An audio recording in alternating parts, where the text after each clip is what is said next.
welcome back. We are continuing our Alpha to Omega playthrough here of lasers. Let's quickly go through the rules. Make this stand out here. So our rules are no purchases with real money. We must show our wallet at the beginning and the end, and we must use lasers for all combat. Some goals that we have for this playthrough, I want to see if we can do Sancha content early. That's considered a endgame content. So if we can start doing Sancha early, it means we can make a lot more money very quickly. We also want to try to earn Omega without spending any real money at all. That's our main goal here. Hi, Jenner. We are definitely going to reach Tech 10 eventually. We are also going to try to solo DR1 and to learn DR5. Hopefully by the end of all of this, we'll be able to solo DR1 and solo DR5. I think that would be really nice. But, we'll see what happens.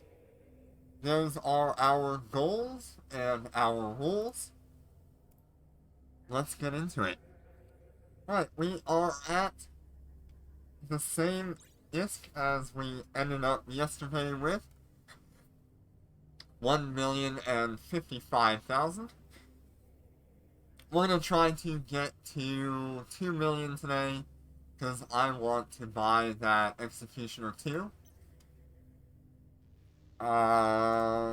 We are still working on that Afterburner skill here. We've got still have about 15 hours. Let's have a look at that Concord Pass real quick. Is there anything else we can do here that'll make it easier? Yeah, we could probably replace this, manufacturing battlecruiser thing. Yeah, we'll go with time online here. That means we can leave our character AFK for a while I am not on stream, and we'll be able to gather some points here. And as we're grinding today, we'll get some points anyway. Hi Dragon, how you doing today? Alright, I don't think there's really anything new here. I didn't do anything off stream, so we're still sitting on the rigs here. Actually, it might be a good idea to upgrade to these test pulse lasers, because they're not tech level locked. That could be good for us. Let's go ahead and do that. Ah, you're at work.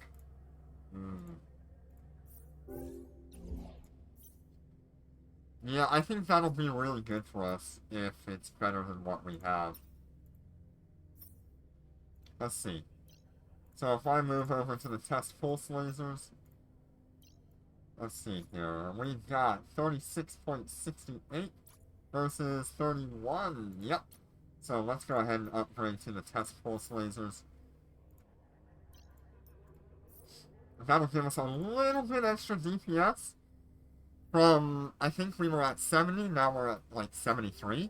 Or we were at like 68 and now we're at 73. So we're getting there. Let's check out our road to set sail for today. It's still not active. Okay. Probably at reset. This will go live for me. Supplies and station, claim growth fund. Check out Concord Pass. Earn 300,000 ISK. That's not too bad.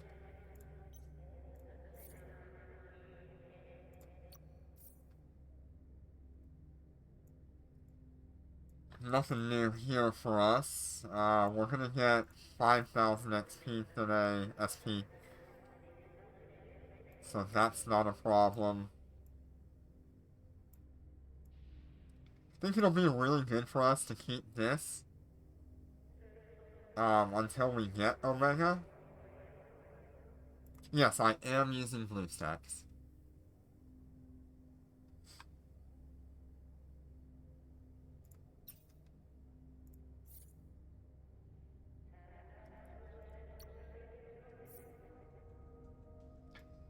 I would really like to have one of these implants really early on. Yeah, so in order to have a new character through BlueStacks, you have to have a phone or a tablet that can play Eve Echoes. You create the character on there, and then you can log in with it on BlueStacks. But you have to have um, the phone to actually create the character.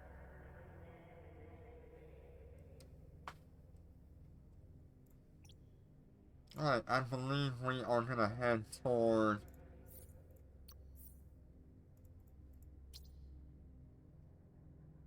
I might as well do the easy one here.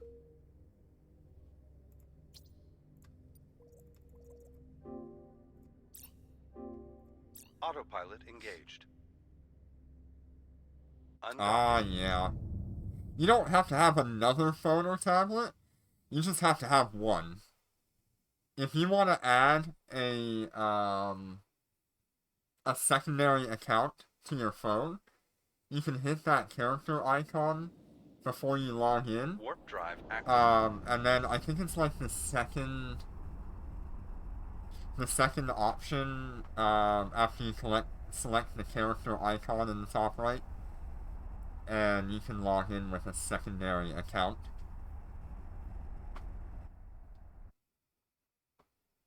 Okay.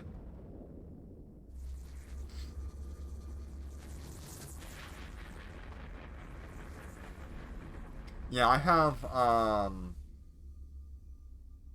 a lot of different characters, but I also have like Warp what is drive this, active. 5 or 8, like 9 accounts.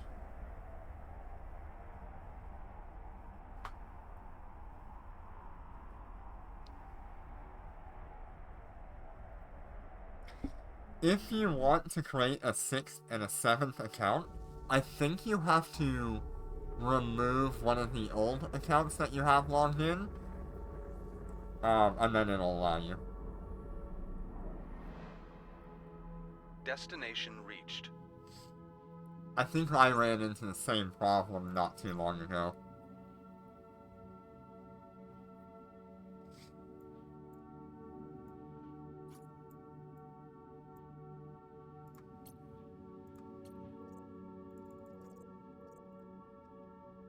Alright, let's go ahead and head back to Clortler,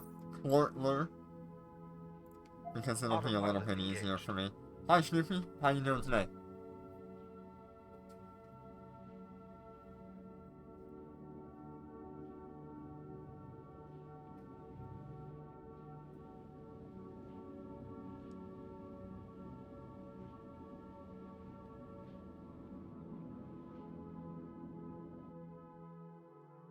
I am doing good. I was looking forward to playing today.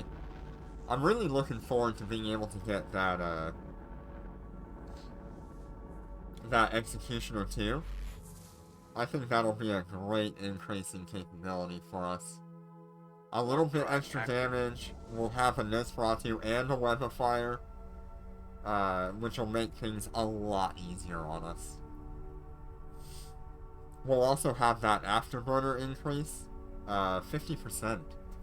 40% right now, but 50% Afterburner increase would be incredible to have at this point. So instead of going 900 meters a second like we're doing right now, we'll be going like 1.5.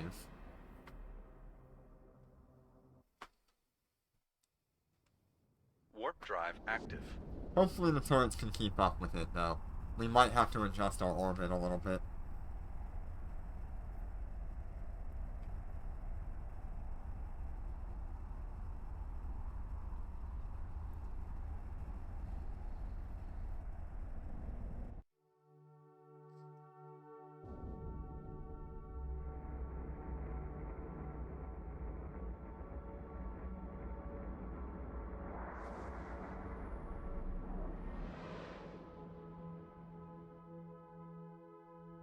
Warp drive active.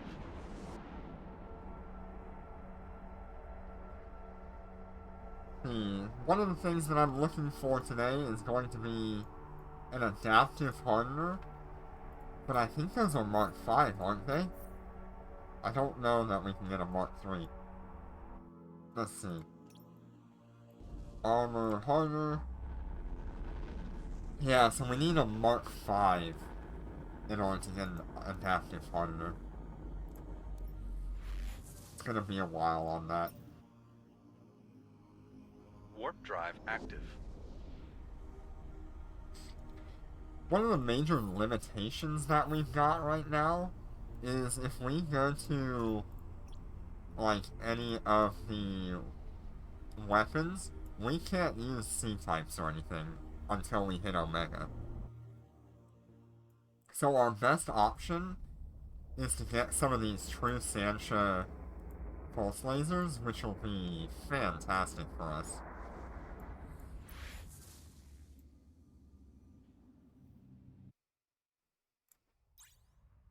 Warp drive active.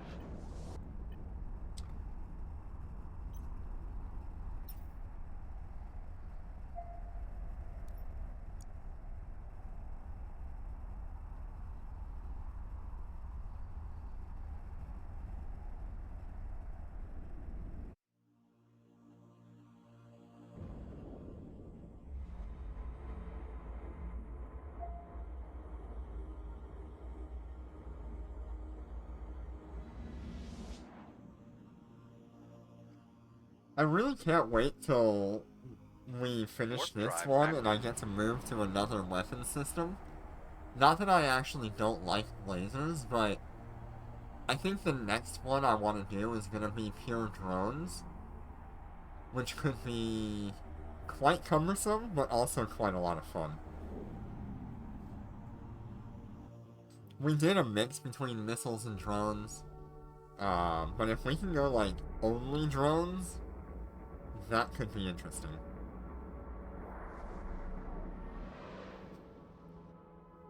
We don't have a whole lot of options there. Warp drive active.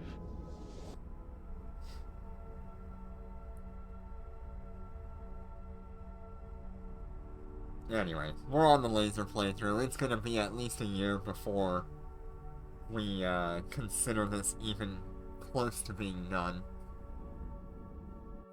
We've got a lot to look forward to.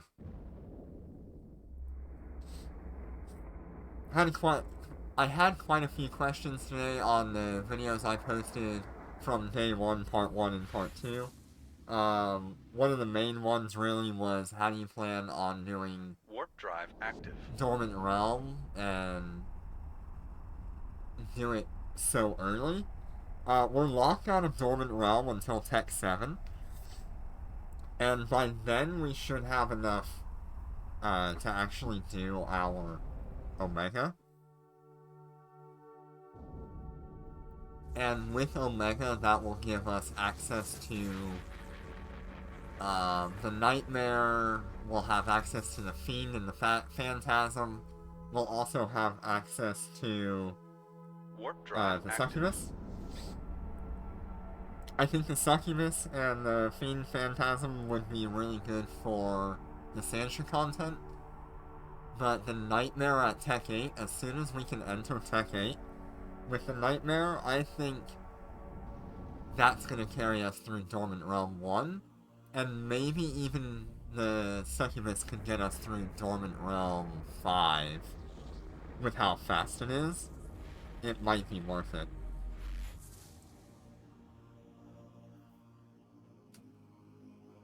Warp drive active.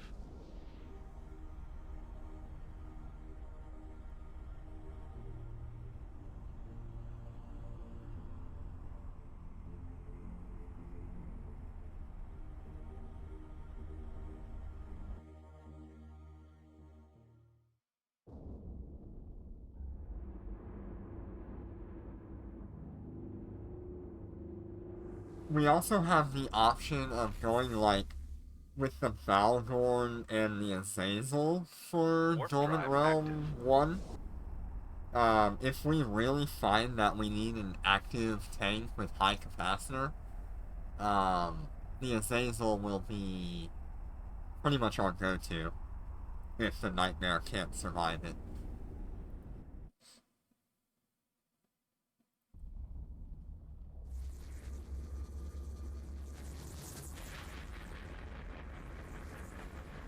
I've pretty much decided that out of all of the nanocores we have access to right now, Dark Halo is going to be the best for our Fansha Nation ships. That'll be Succubus, Fiend, Phantasm, and Nightmare. The extra flight speed is going to be really good for us.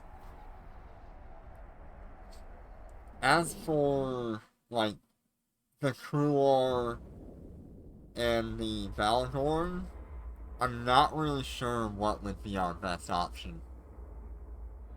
Because I really don't like the, Dark Halo nanocore for it. Warp drive It's not active. very useful to me. We'll get a lot more out of that with the Fansha Nation ships.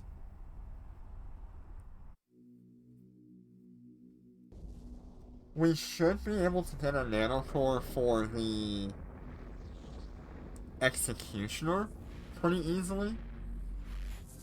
Even if all we have to do is buy a blue or a green off of the market. Warp drive active. A purple nanocore for the Executioner 2 might be hard to come across, though. We don't really have a whole lot of options there, and especially since we're kind of utilizing our Concord points for ISK, it makes it so we can't choose one of these.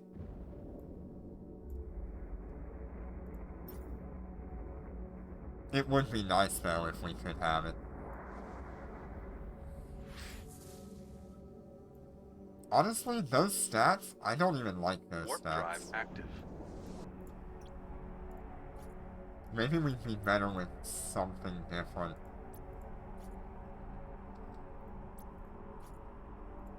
Yeah, we might be better with a different option here.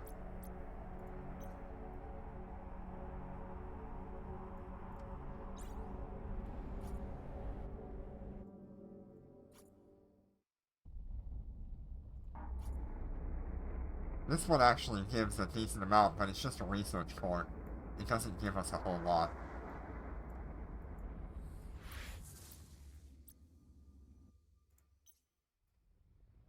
Warp drive active. What other option do we have?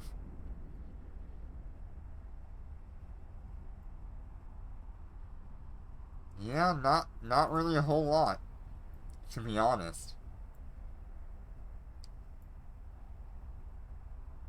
I think we're kind of stuck with Destined that docking option request right now, accepted. unless we want to go for a blue or a green nanocore. And that might be a better choice.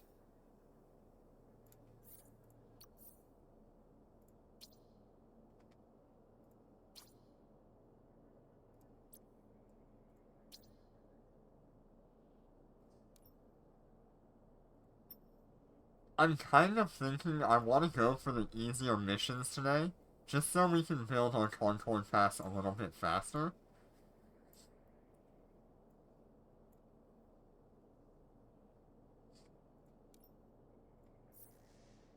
But it means we'll run out of missions faster as well.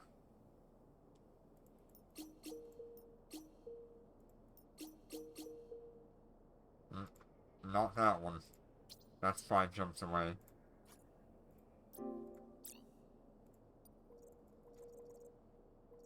What we're doing here is grabbing a bunch of missions here in Clortler, and then we can activate them pretty nicely, and so we can just warp quickly between them instead of having to go to this page every single time.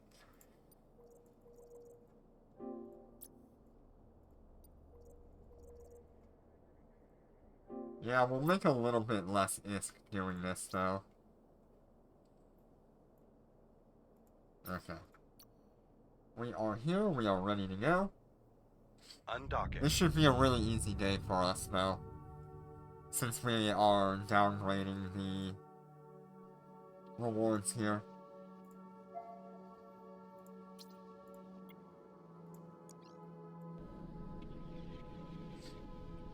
Warp drive active.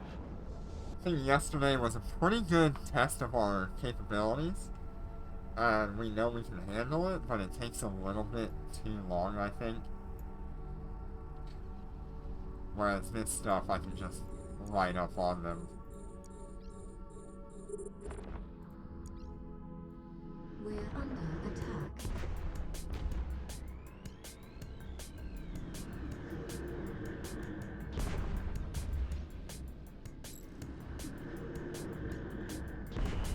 Enemy ships detected.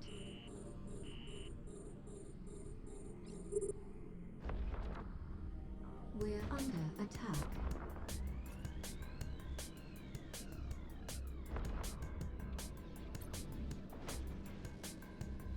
So, pulse lasers are going to be our short-range option. Beam lasers are our long-range option. The short-range options usually have better tracking and better DPS. But the long-range options will have better, like, single-hit damage. And of course the range advantage.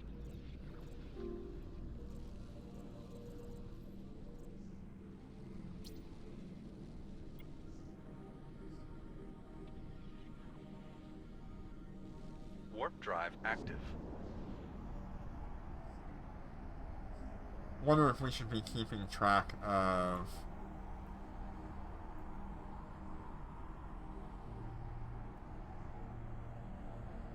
how much we're actually getting out of these enemies.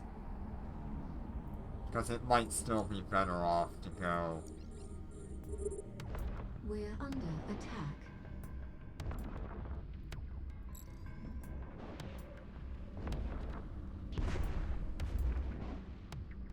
$2,000 per ship. It's not a whole lot, but we can kill a lot of them quickly.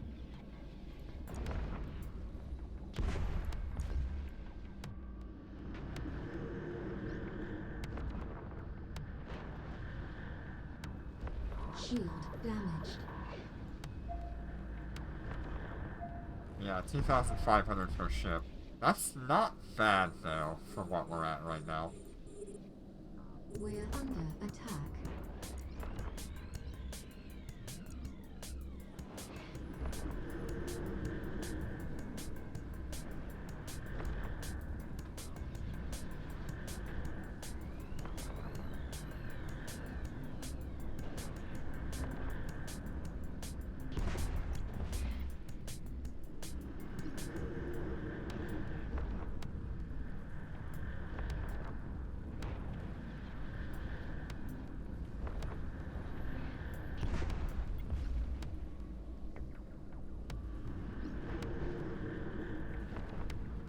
I think once we get the Executioner 2, it'll be a good idea if we can stop by and get some, damage activation rigs, or activation time rigs for our weapons here. Warp drive active. Get some extra DPS out of it. I think we have activation rigs? No, we don't on this. Okay. Yeah, that's something we're going to want to do for our Executioner 2. Should put us pretty close to about 100 DPS. We're under attack.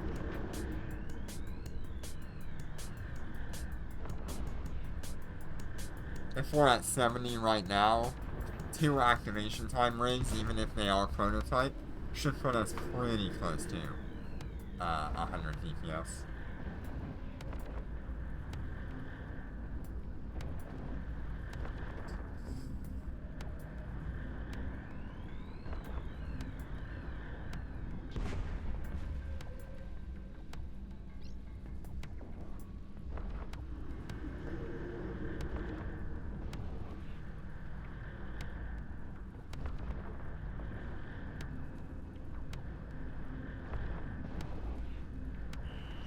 Enemy ships detected.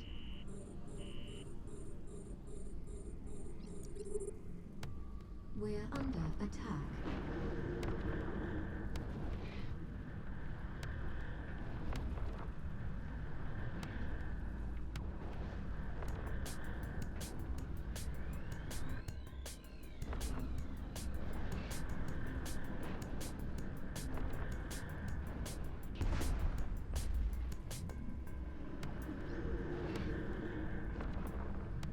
if you're wondering how my ship is orbiting like it is, I have my battle settings set to automatic lock back and auto orbit on to default orbit range, and I have set my default orbit to 1 kilometer.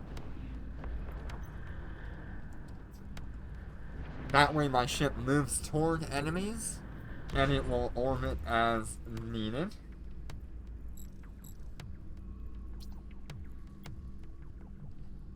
And I don't have to pay so much attention to everything I'm doing.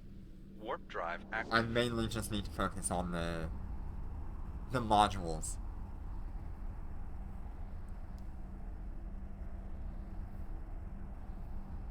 I have a feeling by doing what we're doing here, we're gonna make a little bit less money, but not a whole lot less. We're under attack.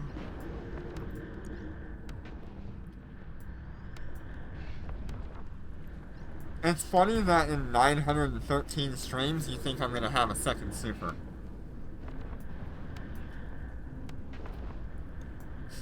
Even just to give away, like, it ain't happening. Not unless NetEase gives me one.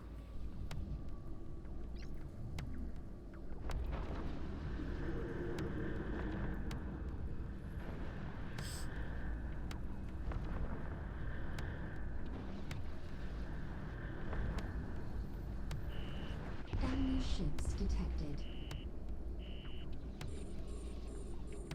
We're under attack. God, it took me long enough just to get my first one.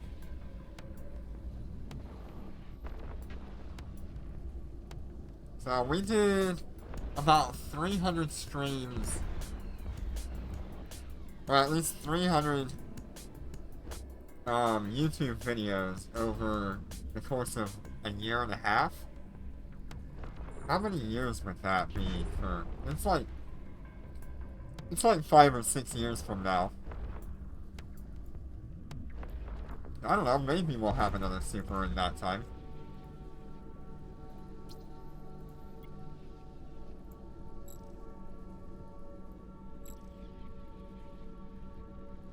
Warp drive active.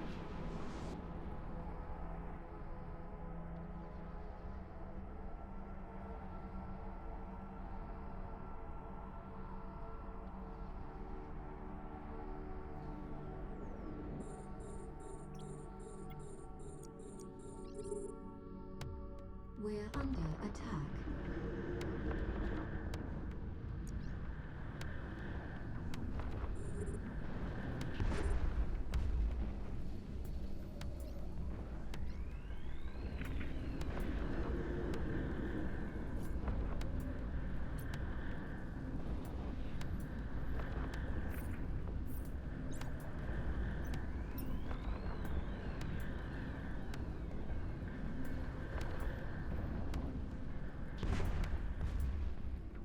As much as I do like the Punisher, it is definitely weak compared to some other options that we're gonna have here in a moment. Enemy ships detected.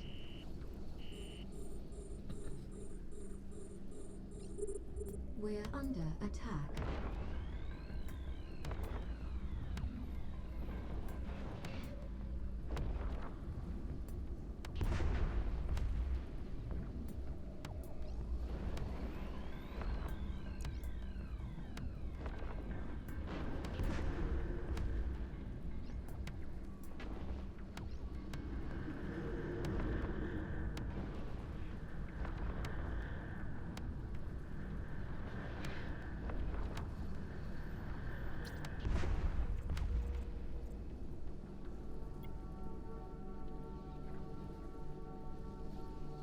Warp drive active.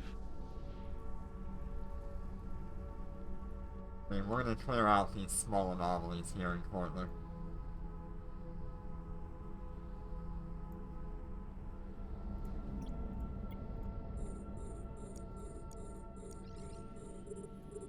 We're under attack.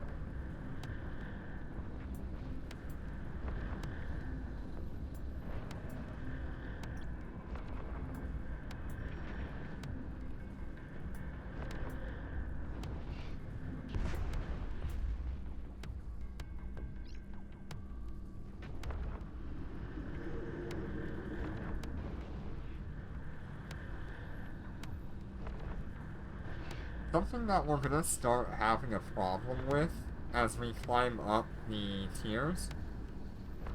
We're gonna have a problem with ships with micro warp drives, which is why that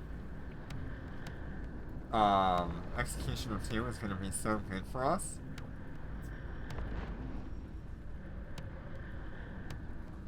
That Executioner 2 is gonna be significantly faster. And we'll have the web plus the Nosferatu, which will slow down the enemies. Enemy ships detected. And keep us from running out of capacitor.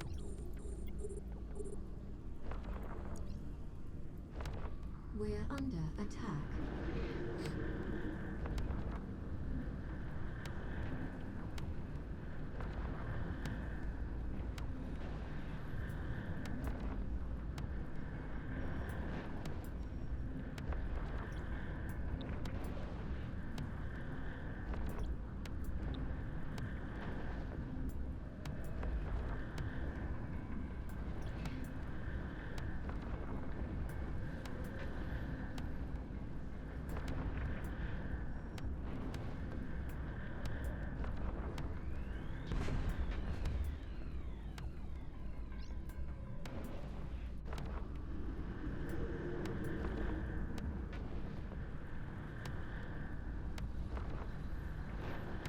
I believe there was only 2 anomalies here.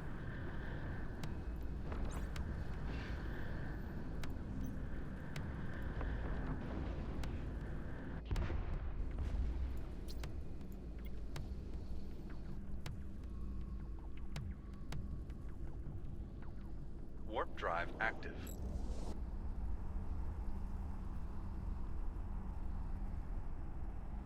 I know we can probably do a medium as well, but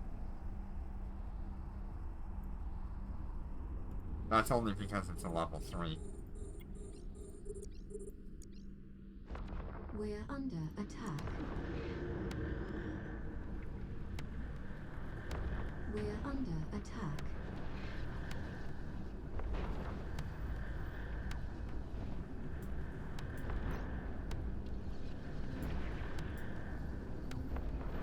Honestly, let's kind of set our orbit for 3 kilometers.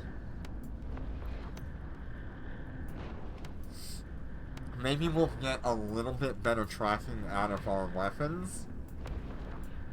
And maybe we'll do more damage on average.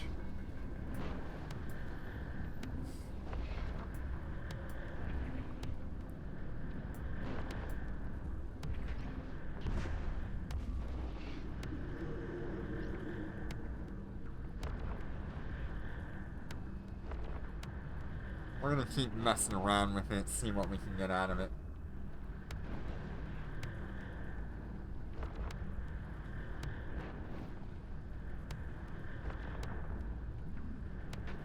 Yeah, we seem to be getting a little bit better hits this way. Enemy ships detected.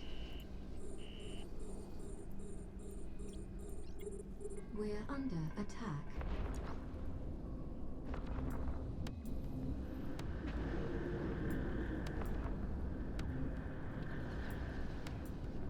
We'll see. But it's looking good so far. For damage on hit.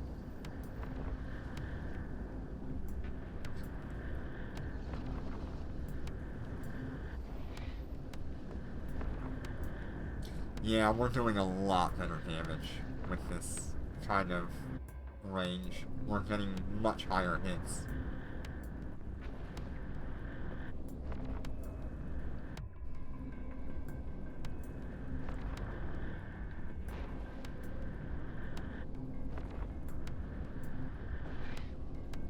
We're also a little bit faster. You'll notice we're going 850 instead of 750. So that could be a pretty big change in tracking for the enemies.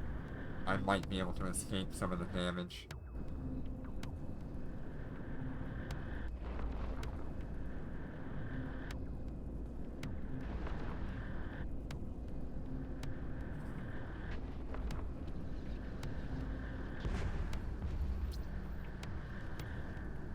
let's go try a medium.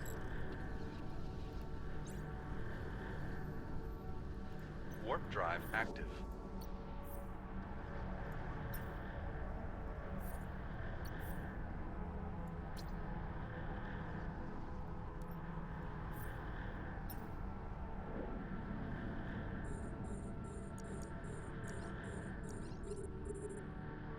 We're under attack. We're under attack. Shield damaged.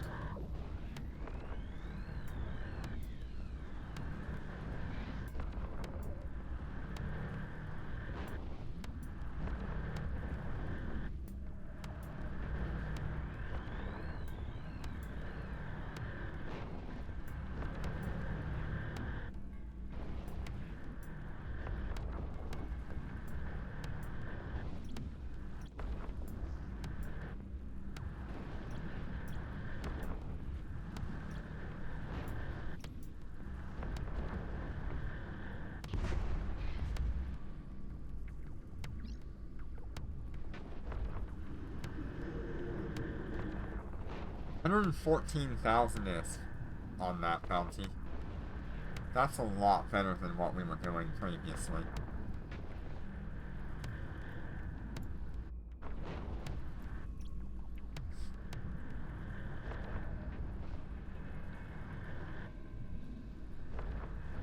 Honestly, we might be better off just running anomalies for a while, because we're getting quite good ISK out of it.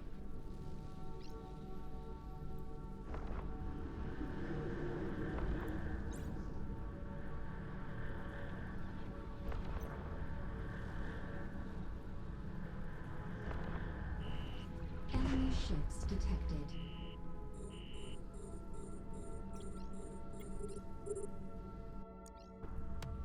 We're under attack.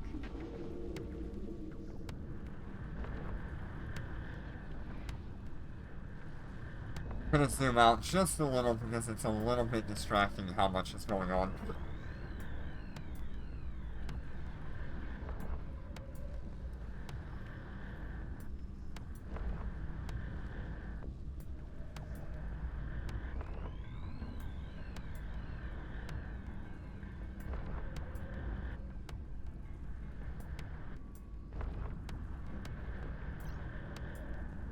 Maybe we'll set it to 2.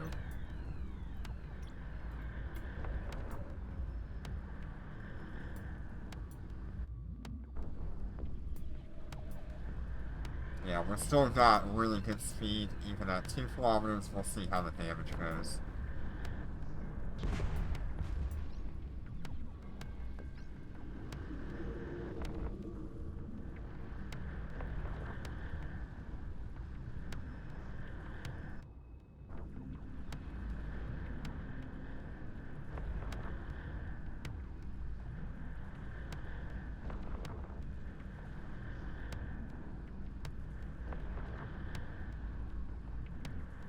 It's really bad.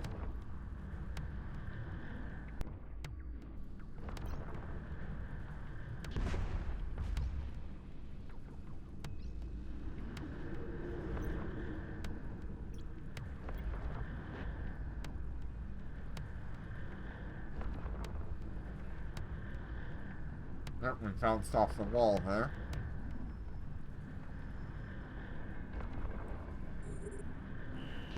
Enemy Hey, ships wave 3. detected.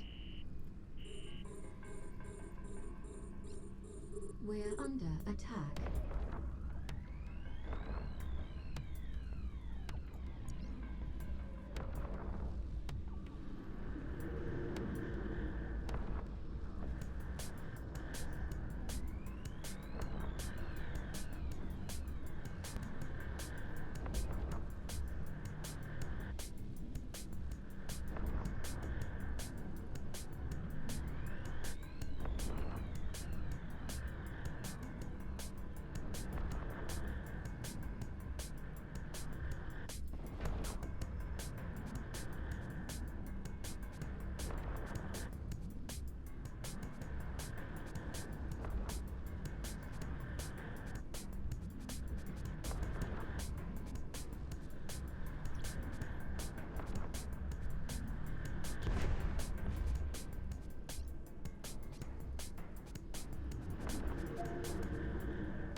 We're actually hitting out at like 13 kilometers every once in a while, which is kind of crazy.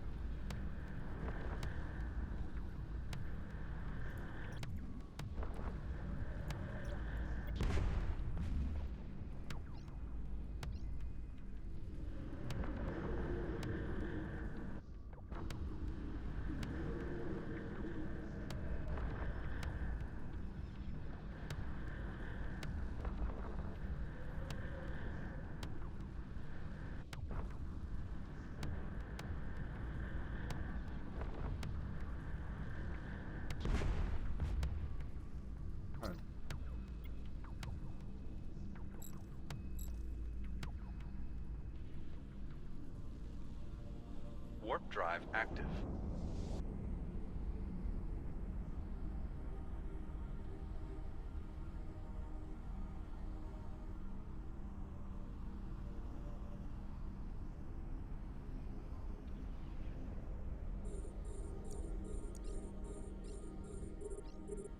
We're under attack.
Normal frigate things, which is going in circles very, very quickly.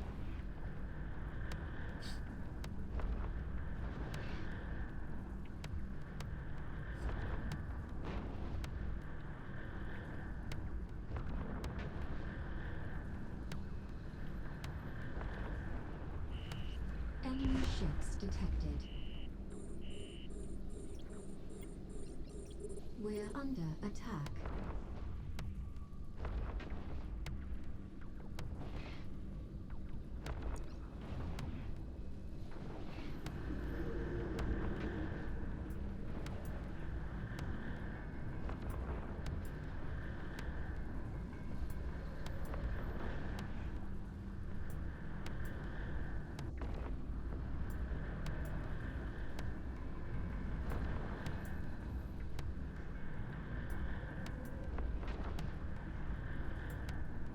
It feels like we're doing a lot better damage today.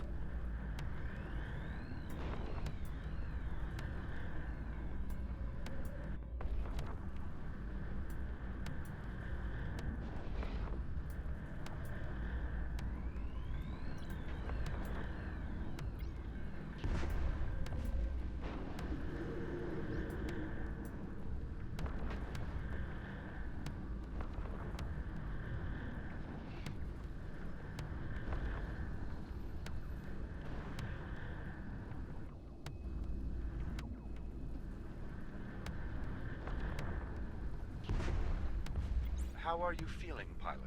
How's our advanced tutorial going? What do we need to do? Oh, we can claim that. That's good. Does this give me a better afterburner? No. It does give me some SP, though. Need to complete an encounter, and that'll get us through this one, which will give us one of these ships, which we can sell.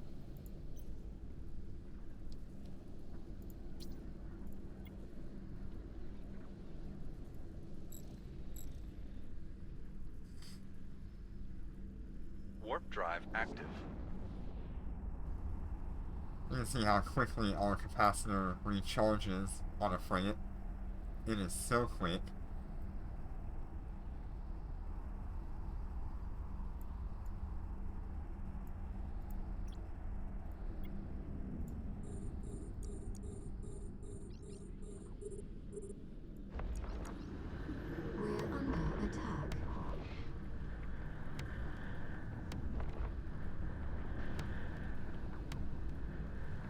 Just a reminder, our capacitor is this blue bar on the right. That shows us how much energy we have to use all of our stuff. It is a constant game of juggling between that and our healing.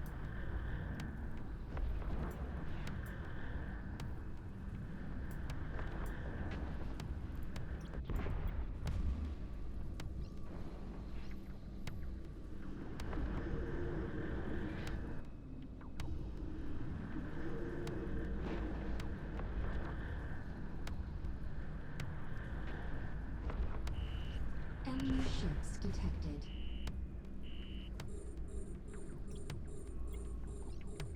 We're under attack.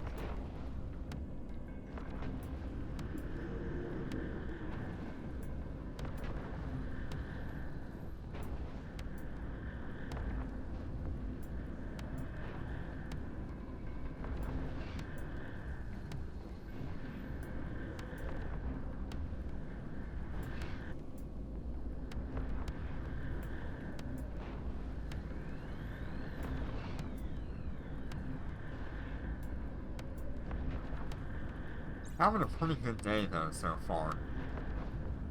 A bounty reward of 120,000 is really nice.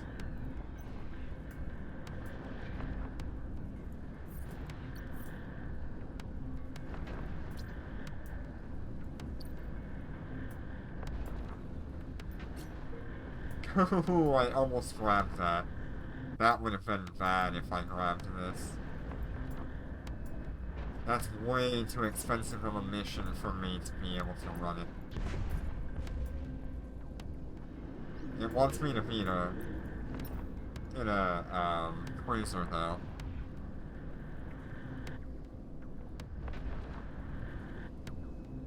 Right now, I just don't think that's a good idea.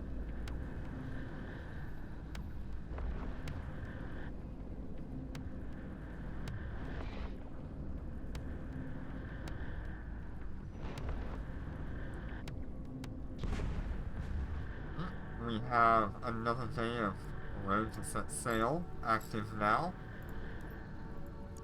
Let's go ahead and dock real quick.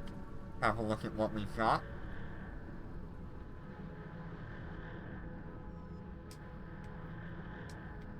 Warp drive active.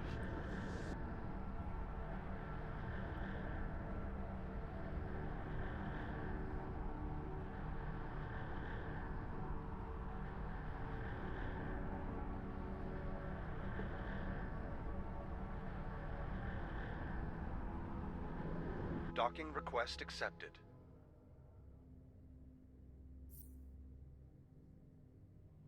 Alright. So let's get our free skill points. Let's get our updated Concord Fast reward. That is our first 1,000 Concord points. Very nice.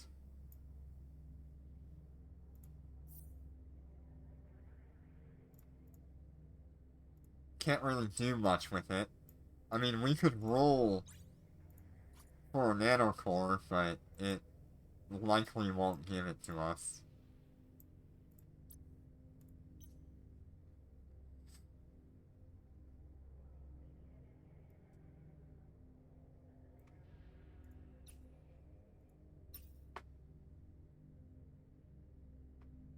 Alright. We said Road to Set Sail had How are you something. feeling, We've almost completed Road to Set Sail anyway. Okay, so we need to earn 300,000 ISK. And then we'll get another 1,000 Concord points. Out of all these ships, the one we want is the Omen, even though it is not very useful for us.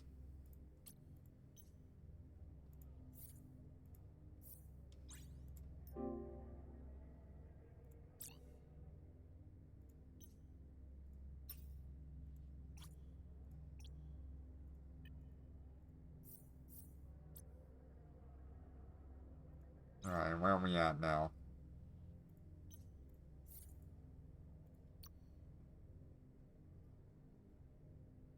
Undocking. Because we have made it to the daily reset, that does mean that our encounters have reset as well. Which means we do have a few more missions we can grab here. Very nice. This should get us to our goal. It's gonna take us a little while to clear these out, to be honest.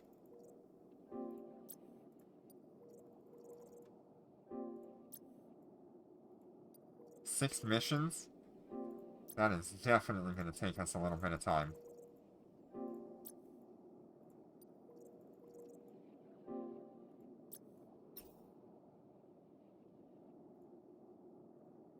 But these are all missions we know we can complete. So we just gotta get in there and do it. Warp drive active.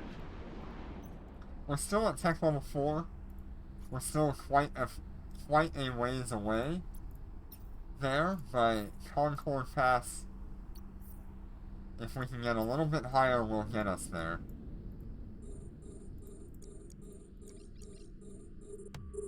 Sure, let's not run that right away.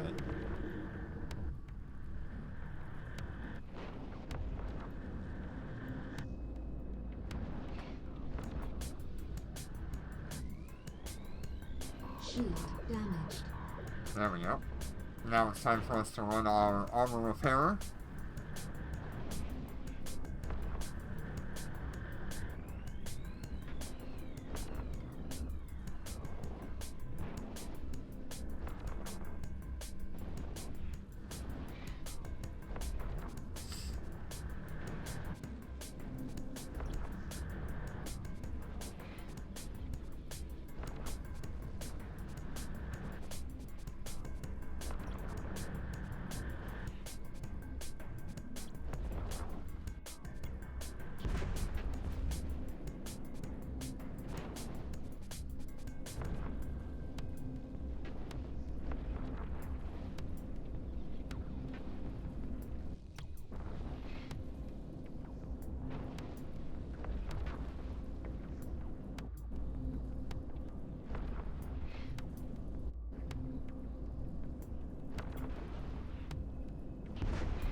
What kind of income are we getting from these frigates?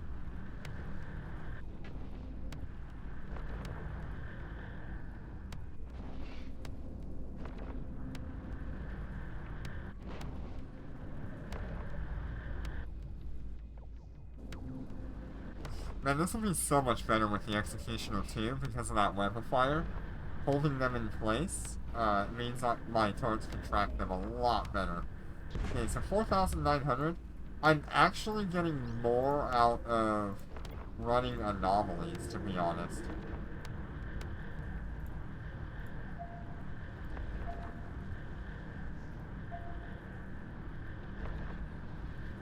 But we are also going to be getting paid for the mission itself, which is a huge bonus.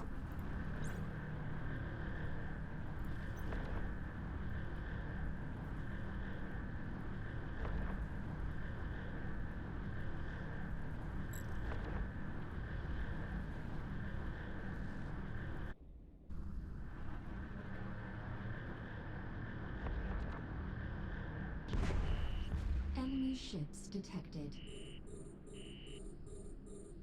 Same idea here. We're under attack.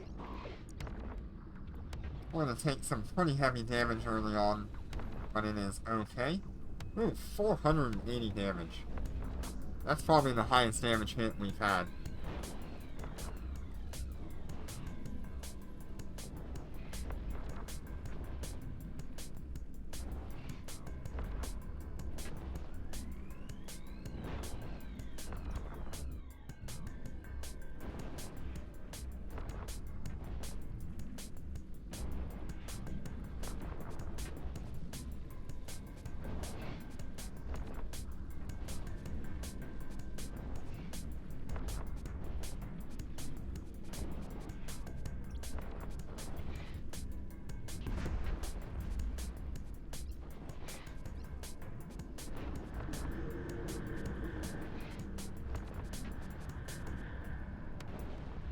There's another 120,000. That is good, good.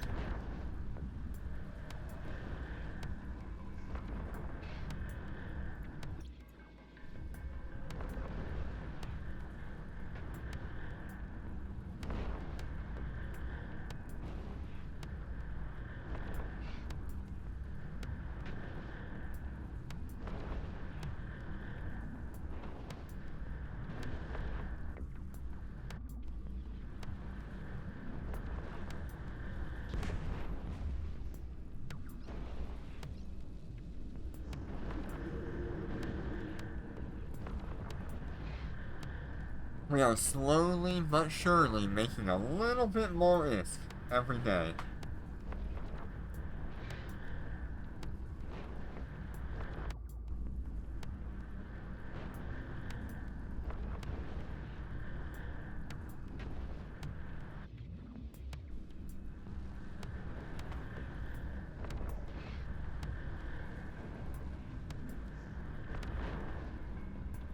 I'm pretty sure I'd be willing to run the Executioner 2.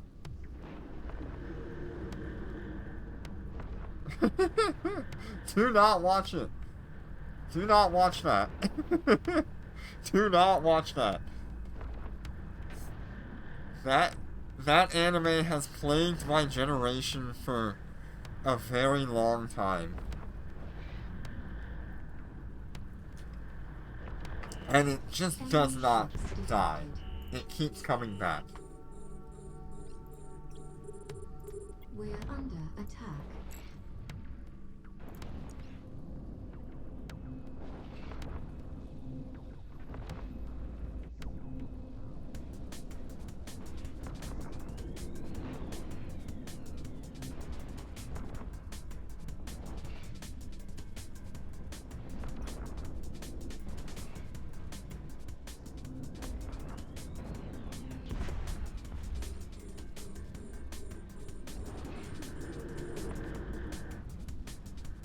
Yeah, there's definitely worse. There's definitely worse. But that thing needs to die. It needs to never come back.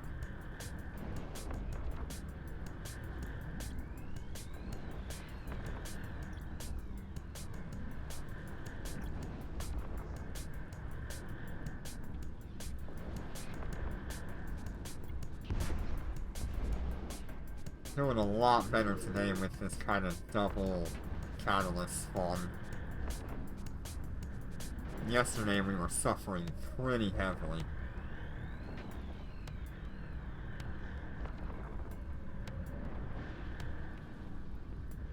Euphoria, oh god.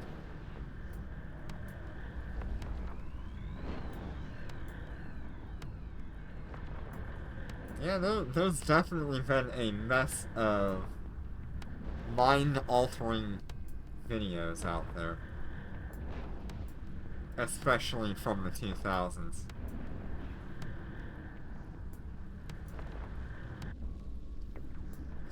And the mid-2010s.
This thing doesn't have any damage, so we're gonna kill it.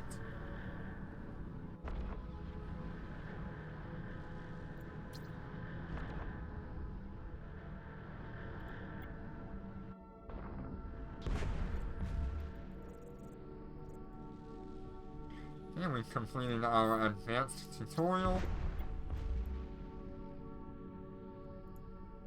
We are How are you slowly feeling, but Pilot? surely moving through these. What is this? Ah, that gives us the destroyer. Okay.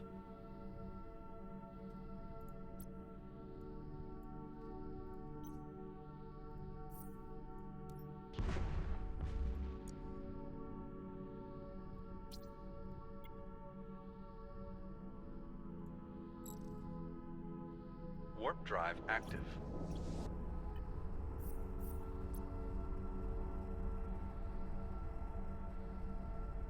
None of those destroyers will even benefit us here. This ship is already better than what those are. We're under attack.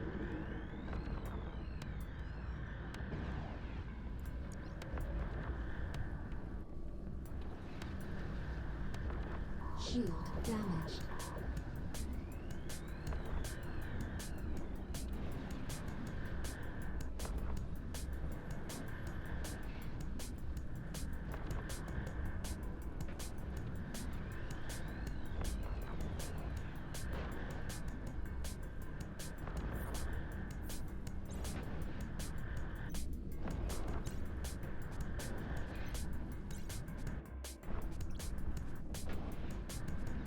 Yeah, it'd be nice to finish off that armor repair stuff here.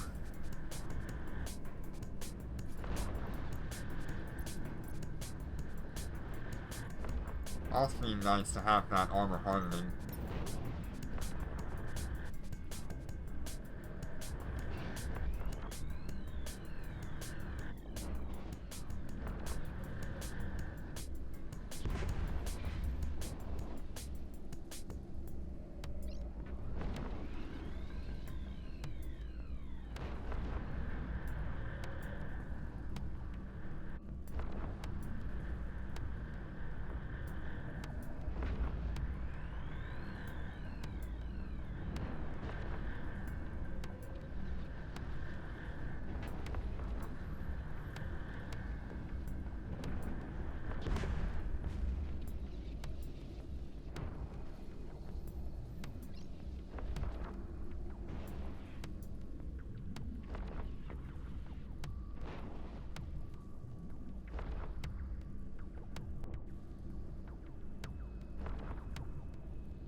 This is only wave 1, I think, of this one.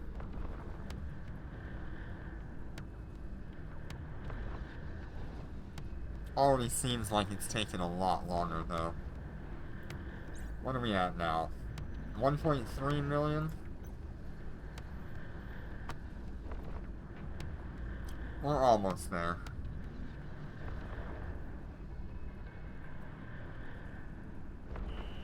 Enemy ships detected.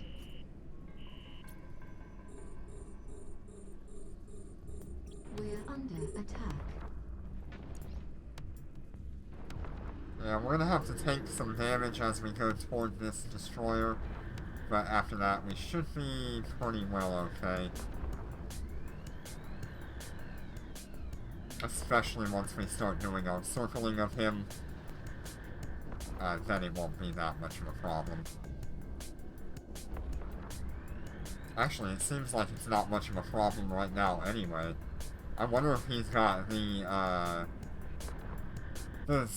rifled railguns on that catalyst rather than the snub-nose railguns, because we're kind of outpacing his turrets. The only damage we're really getting is from the frigates that are around us.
ships detected.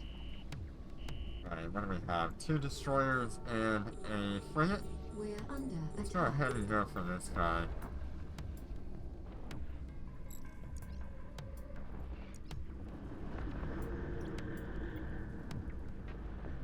It looks like we're just gonna go for this guy then.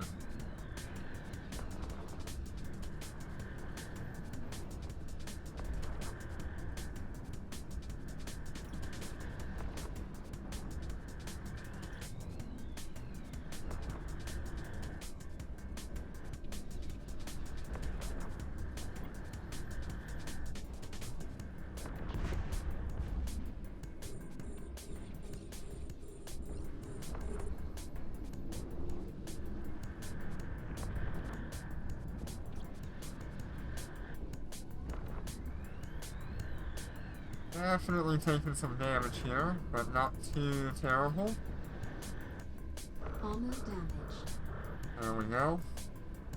Let's see if we can get in an orbit around one of these destroyers. Try to reduce that damage.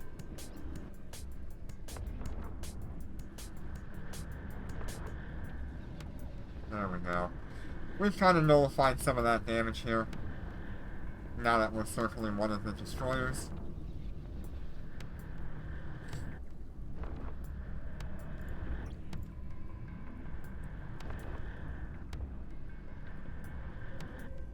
I'm sorry if you are a shield pilot and you start hearing the armor alarms and it alarms you. It's okay. It's just me.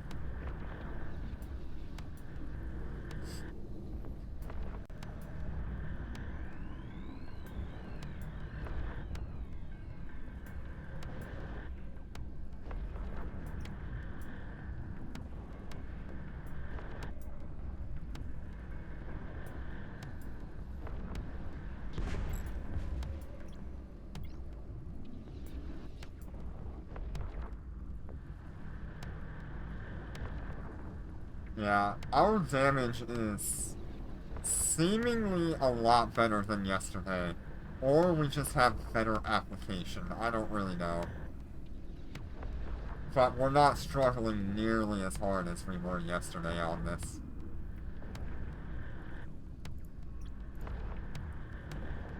Maybe it was just the wrong combination of enemies together.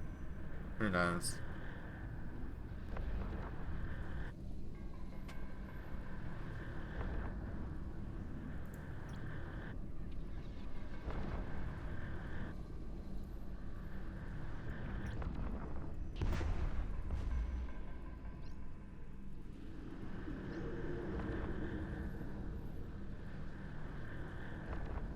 This enemy doesn't have any damage, so we're just gonna take him out. The reason I know he didn't have any damage is because he had that effect coming off of him that looks like a Nosferatu, but really that was a repairer, a remote repair. The enemies that have remote repairs will not normally have any sort of damage option. So you can usually leave them on grid as long as you can out-damage the repairs they are doing.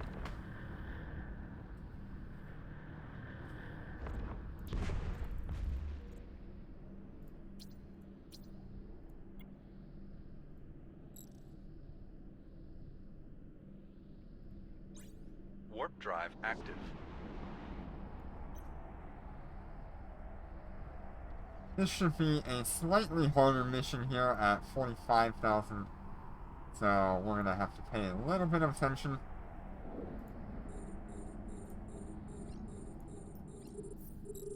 Make sure we have our We're under attack. home station set in case we need to warp away. Shield damaged.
I think this mission will have the 3 destroyers on wave 3. So we're probably gonna have to kite them for a little bit, which means to run away, until we can separate the group, and then we'll be okay.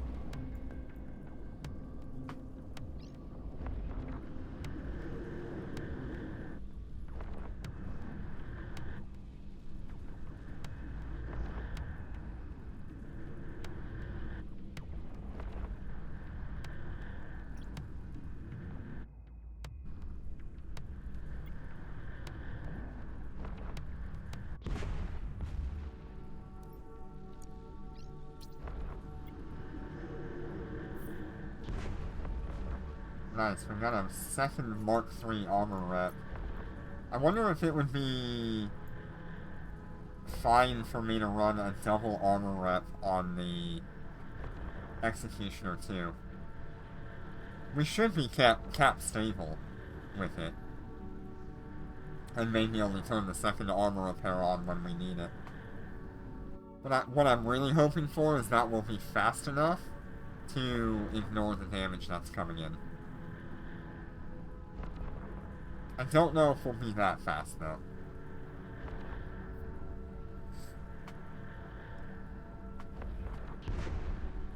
Okay, wave 2. Ships detected. We're under attack.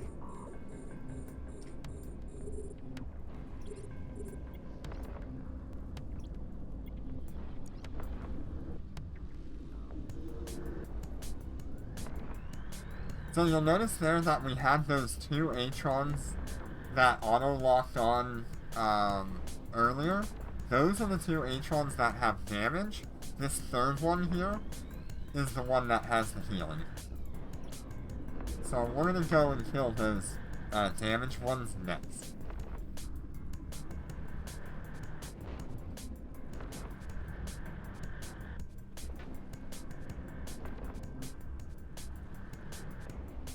And you'll see that effect there, that sort of cone effect going up in the air. That is going to be from that frigate, which that is our healer. Or our capacitor transfer ship. Whatever it is that they're actually running. That is another way to identify them, is that cone of energy. That ship will have no damage, and we can focus on other options.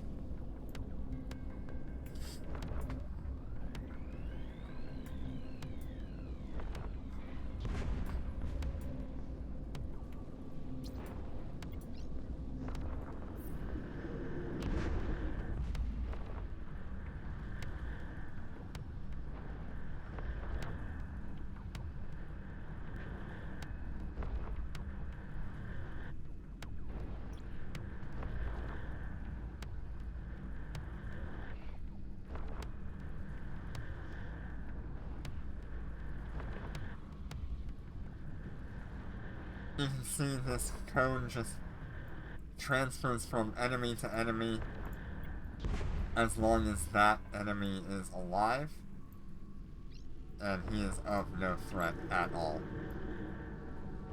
You can see here I can just turn off my armor rep and we're not going to take any damage from him.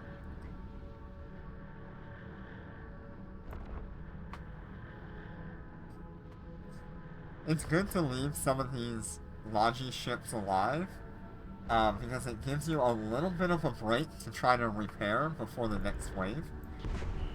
Which, we're in the next wave now. Yes, we do have 3 destroyers here. We're under attack. So we're kinda gonna see what we've got here. Wow, this hurts. Armor damage.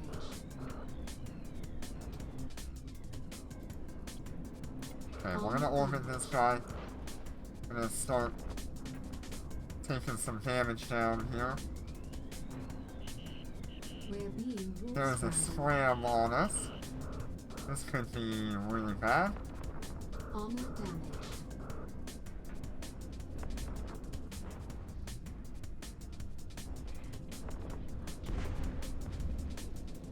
Autopilot engaged. We're gonna try to get away from this guy. Armor damage.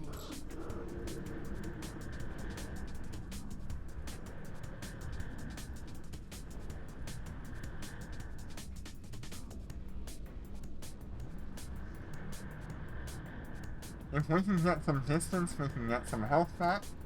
It is okay. You can see we're finally getting some health back. And we're just gonna keep kiting them for a little until we can separate them out a little bit. You should not panic if you get in that situation, just think about how to deal with it. So this guy is kind of far away from the group. Let's go ahead and head after him. I believe he's the one that has the scram. He does. So we just gotta deal with him, and then we'll be okay.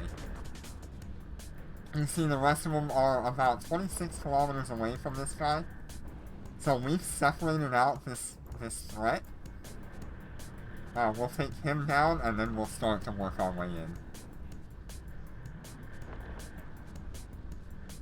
One of our biggest problems here is he is actually just about as fast as we are, almost faster.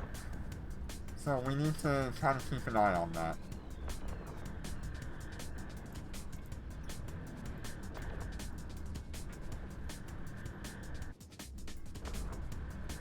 We're just gonna have to take some of his damage.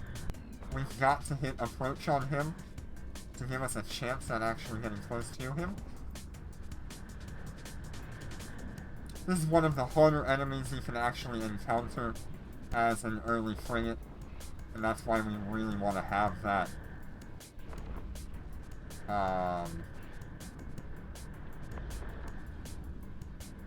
that Nosferatu, along with the faster flight speed of the Executioner too. Okay. We've separated him out. Let's go ahead and grab that loot here. Ooh, he had a micro-warp drive on him. Very nice. Alright, I guess our next target is actually gonna be this guy.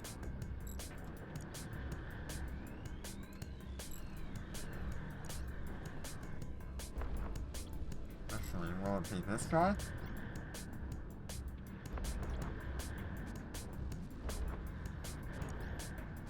Alright. It'll be this guy.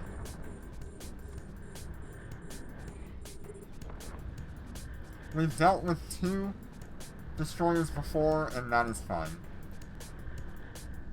And that micro-warp drive makes a pretty big difference for us.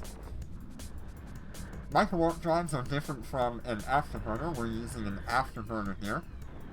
Afterburners give you a set flight velocity increase without many penalties, other than maybe adding a little bit of weight to your ship, which makes it a little harder for your ship to turn.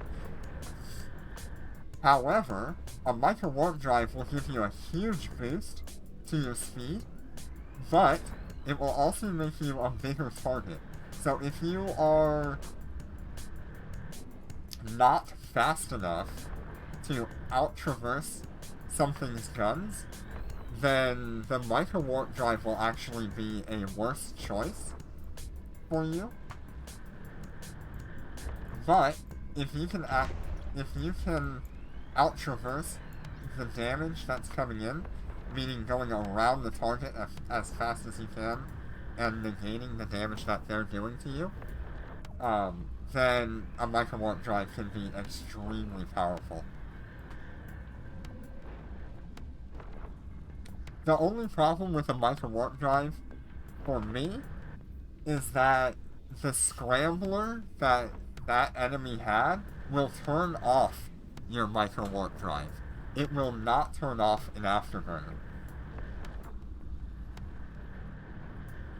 So I'm always going to prefer an afterburner to a micro-warp drive, just for the fact that if you get scrammed, when you have an afterburner, you're not going to lose all your speed. You're going to maintain it. And it will save your life. Ooh, 585 for a smashing hit. Very nice.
Alright, so real quick, I want to check on... We're at 1.5 million. If I can How are get... you feeling, pilot? Oh good, we've made the ISK we were needing to make. How are you feeling? I wonder if one of these ships will actually be worth something on the market. I highly doubt it. 37,000 for that one. How are you feeling, pilot? Be faster if I go through market to find out. Ships, destroyers, destroyers. Alright, Corax trainer. Somebody's buying that for 30,000. Dragoon trainer. Somebody's buying that for 37,000. Algos trainer. Somebody buying that for 42,000. I feel like that's all the same guy. And the last one was the Talwar trainer. Nobody is buying that one. Okay. So if we get it, it's not really going to be a whole lot of benefit to me.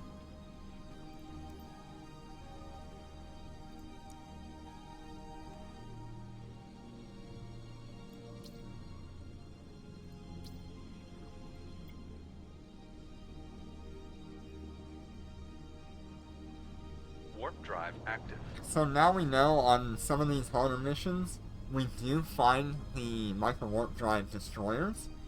So we're going to keep an eye on those, which should only be on some of the hardest missions that we can get. We're under attack. Okay, we're going to have some missiles on this one. We're just going to try to keep our Shield damaged. traversal high and our speed high as well.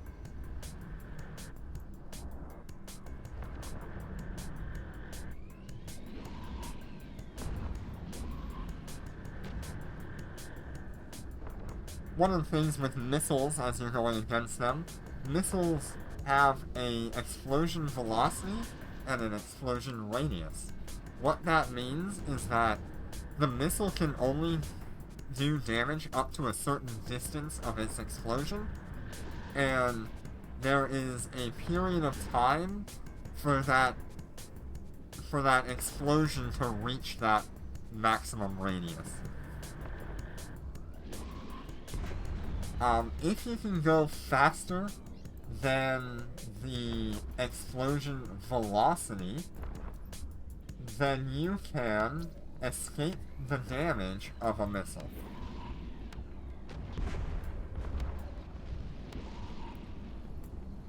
However, missiles really cannot miss unless you are faster than the missile. You can technically get to the point where a missile will follow you until it runs out of fuel, which would be its maximum range. So that is something you can do as well. to try to avoid damage from a missile.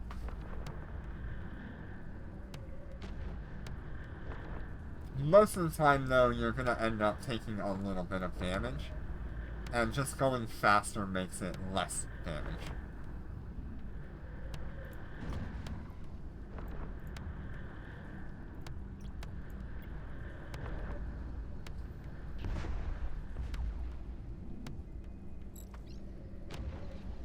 Looks like this Griffin does have weapons.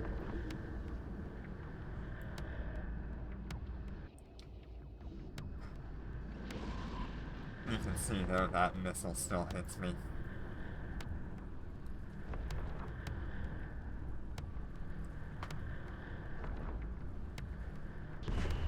Enemy ships detected. Okay, we have 2 We're under attack. destroyers here. So we're gonna just be kind of taking a lot of damage up until we can kill one of these guys. Gonna do our best to take care of him, though.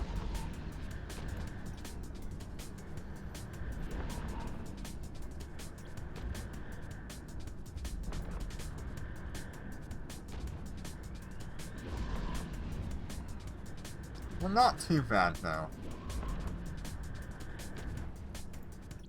Shield damaged.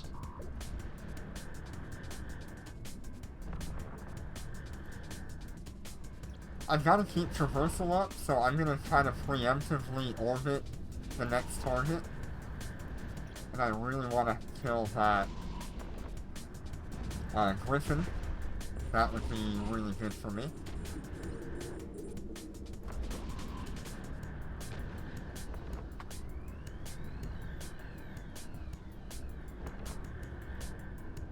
Now that we've gotten rid of one of the destroyers, we're not taking nearly as much damage either.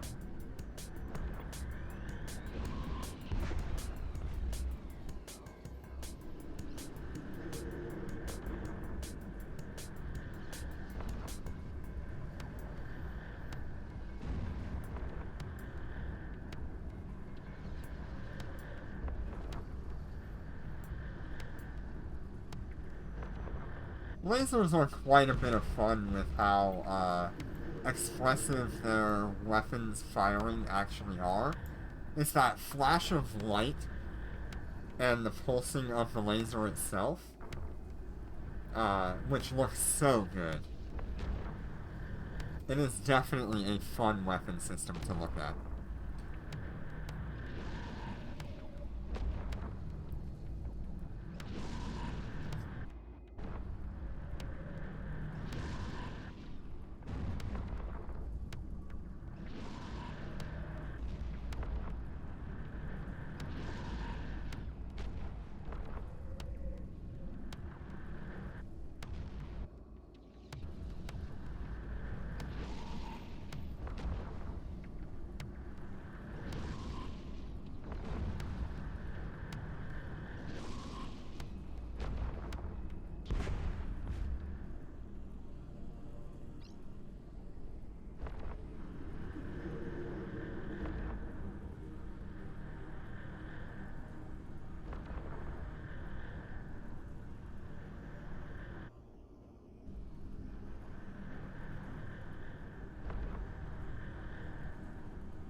And we are getting so much better at this.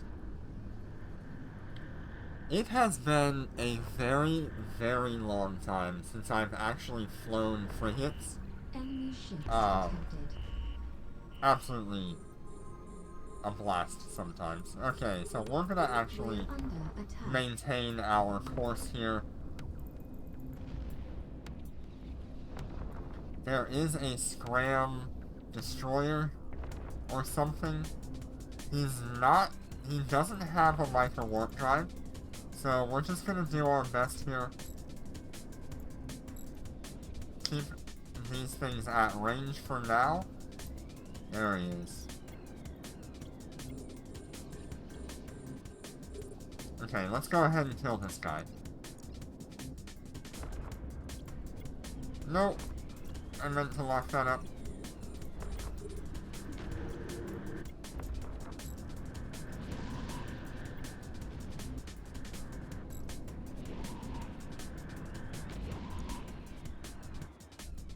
Kind of messed that up there.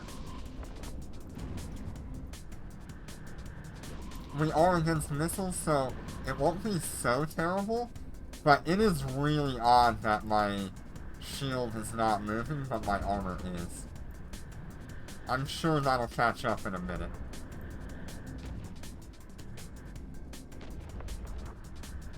Shield There it damaged. goes.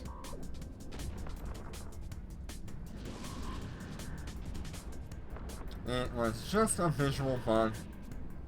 Like I said, it caught up. Okay, we're gonna have to try to tank a second destroyer here.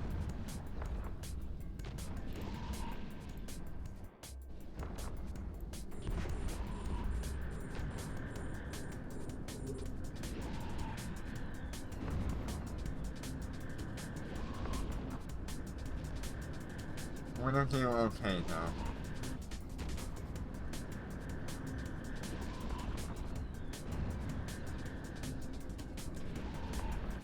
What do you guys think? Do you think I should go and be a loot thief?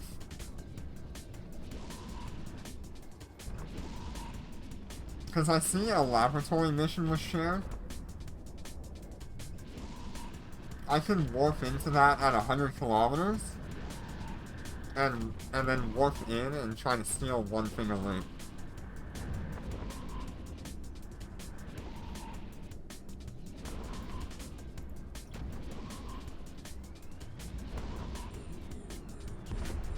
We're kind of in a Nosferatu fight right now. One of these frigates, whichever 50 Condor this is, has been fighting me the whole time.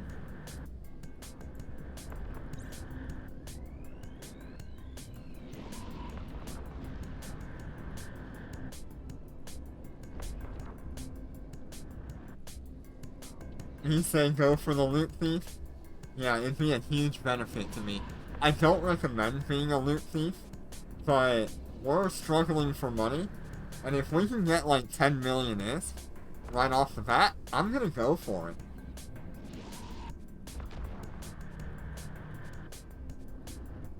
Maybe we should do an Alpha to Omega loot thief.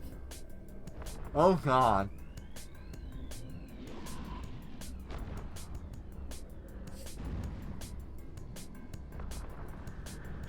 You know how cursed of a playthrough that would be?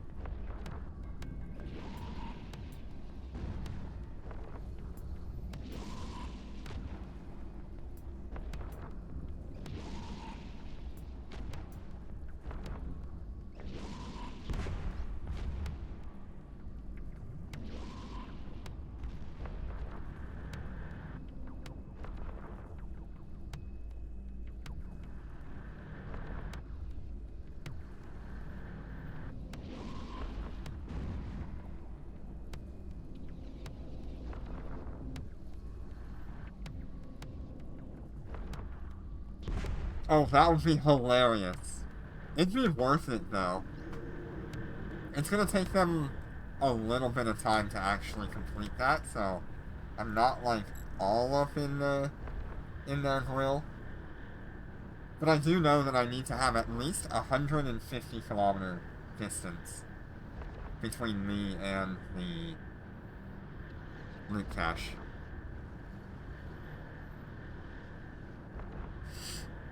Even if I get, like, 10 million, it would be worth the effort. It'd be a lot better than me trying to,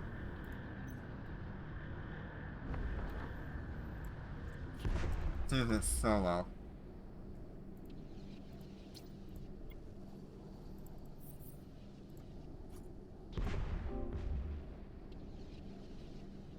Oh, but that's a problem. I can't warp in at 100.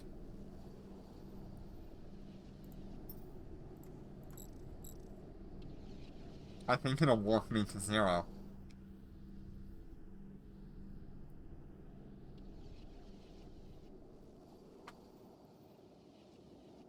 I don't know if it's gonna be worth it.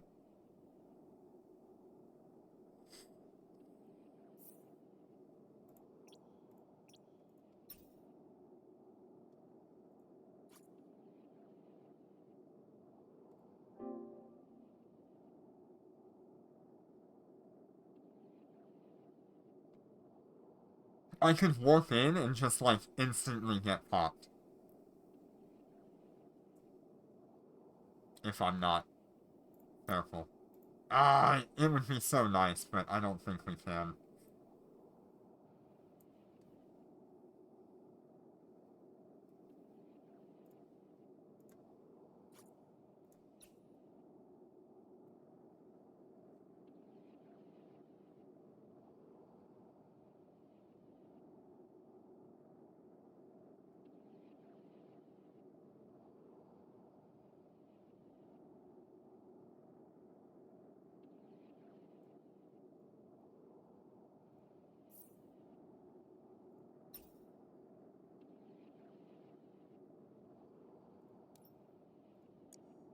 Alright, where are we at now?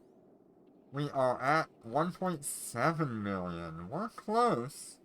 We are very close.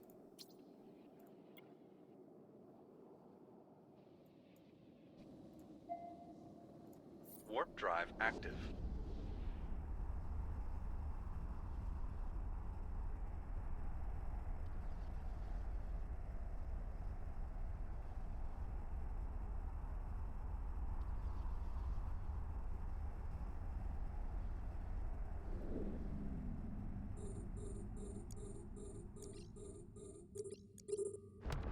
We're under attack.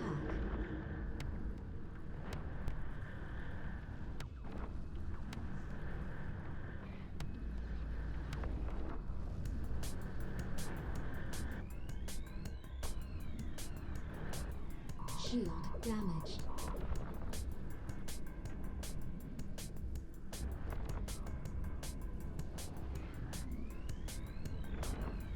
The other thought is that if I did go in there, the bounty from the enemies that I would lock onto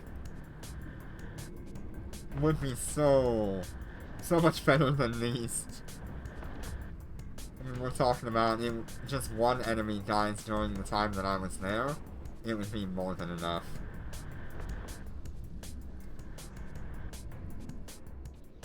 Damn, that's a hard choice.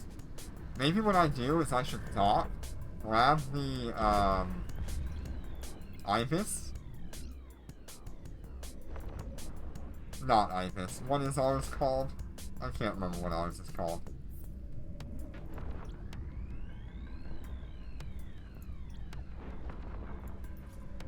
The Imperior.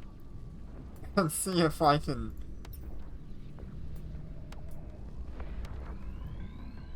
at least get, like, one portion of a bounty tick.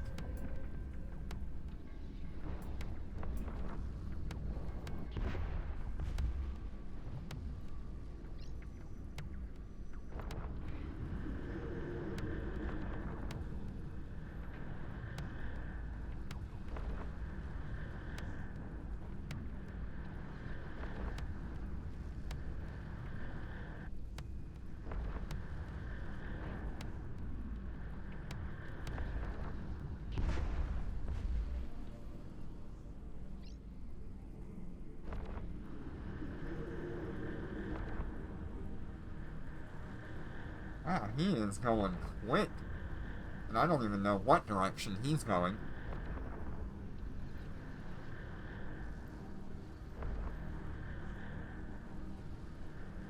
Not fast enough, though. I'll tell you that.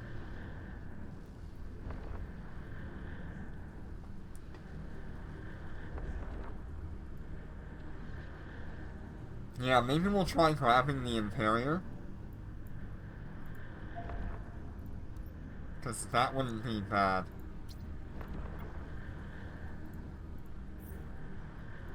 How close are you thinking? Because I'm thinking, like, Loot Thief Alpha to Omega would be absolutely cursed. We're under attack.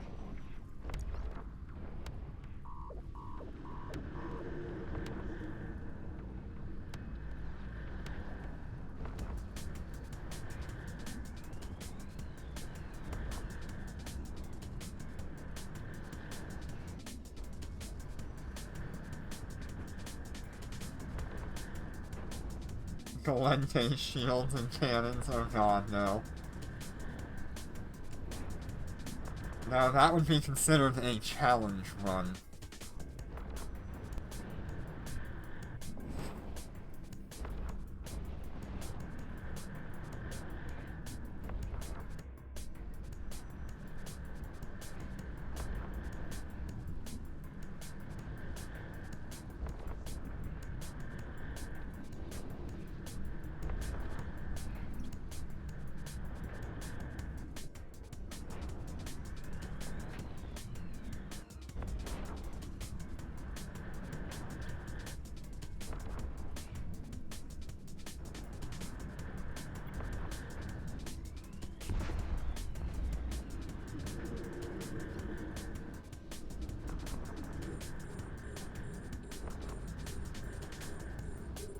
So I assume Wave 3 is going to have 3 destroyers again.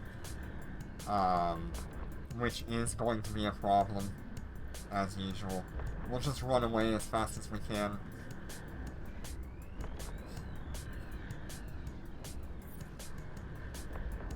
What I might do is just turn off the auto lock. That way we can make sure that we're choosing the right enemy. The one that's coming after us the hardest.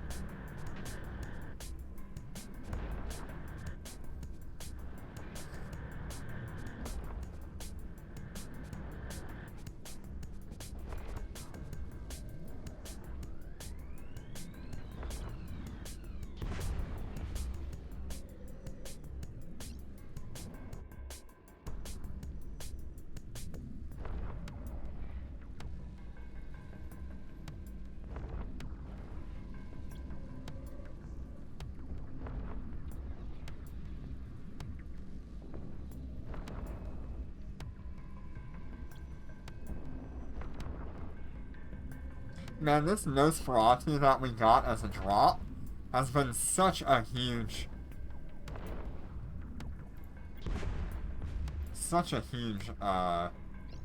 improvement for us for survivability. Without it, we could not do this.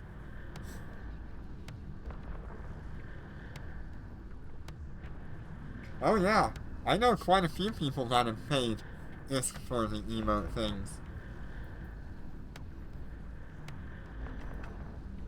Especially if it's one they want. I just think people have priced them way too high.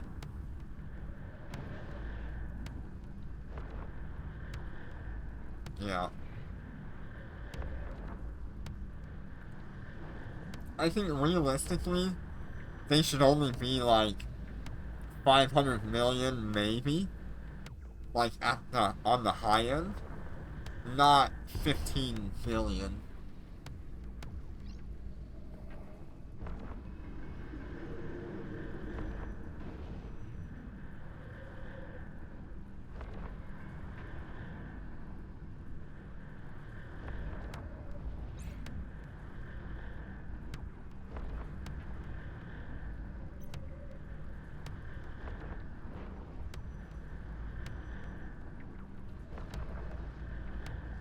Did you get the potatoes? I think I saw you with the potatoes earlier today. Ships detected.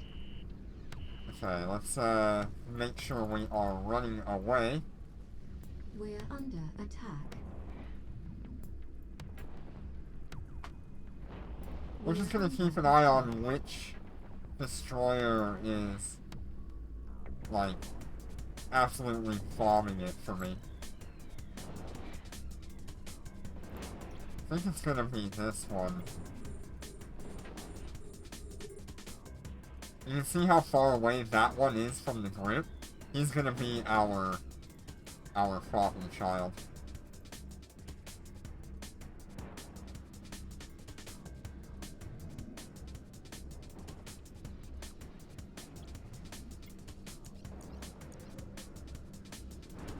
There it is, there's that scrambler, once again. If we had that micro warp drive on, we would be not able to move.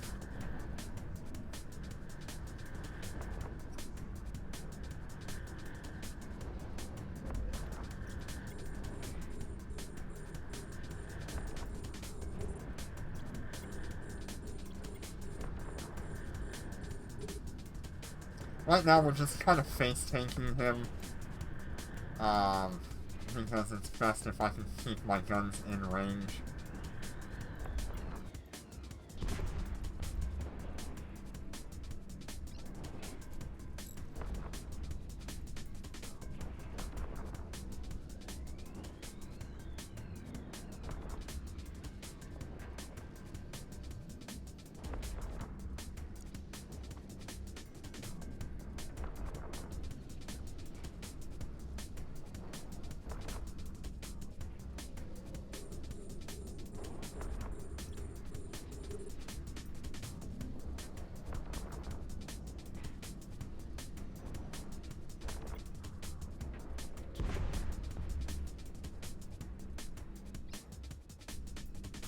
Oh, the fish throwing one? Yeah, I've got that. I've actually got one of each right now.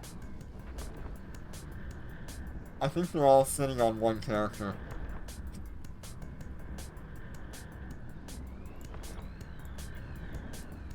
There's, yeah, there's like 4 of them.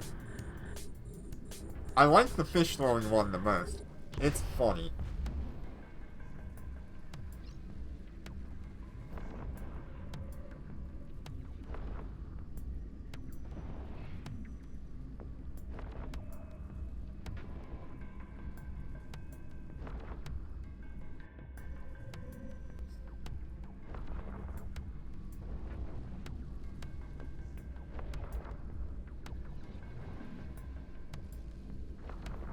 I think if they bring back the, this system for, like, the emote things, I would really like to see it more seasonally based. Instead of just having a bunch of random stuff, I would love to have it, like, maybe at one point for spring we could have, like, sakura petals, or for winter we could have that sort of icicle. I think it would be really nice if they could do, like, a seasonal emote.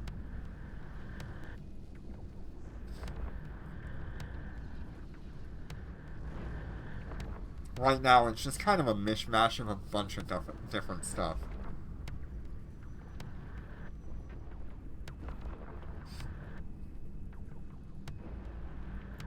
Unfortunately, this character has nothing in his core.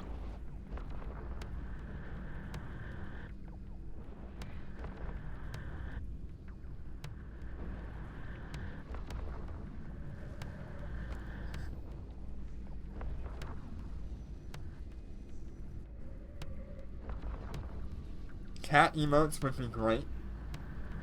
That would definitely be fun. I kind of want more of that weird guy. I can't even describe him, but he's this weird dude that just does random motions. I think it's hilarious.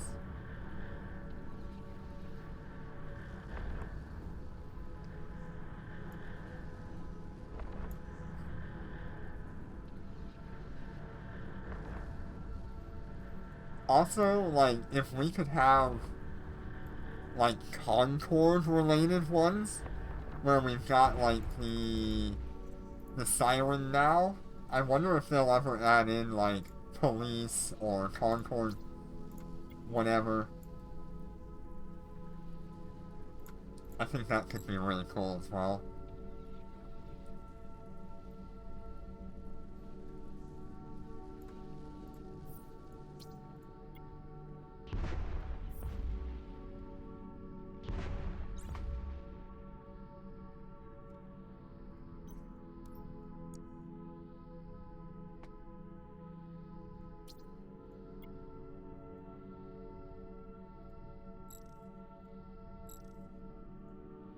Warp drive active.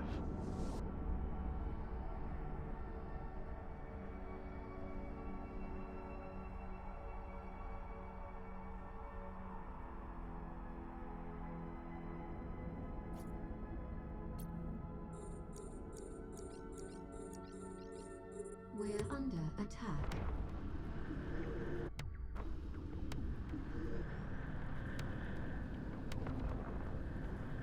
Man, it is so much easier to deal with the Galente enemies compared to the Caldari enemies.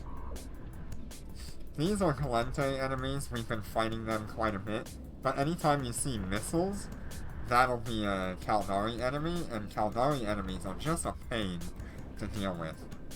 Between the constant damage application and their high shield resistance, it really makes it painful.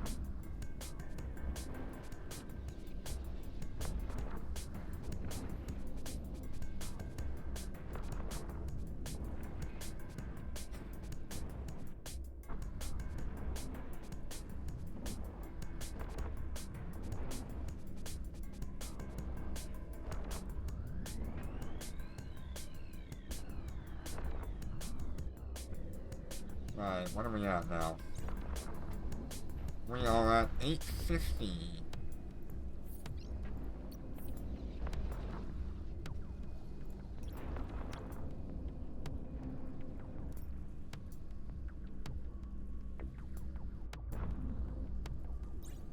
See if that executioner is still there. It is. Oh, we're so close.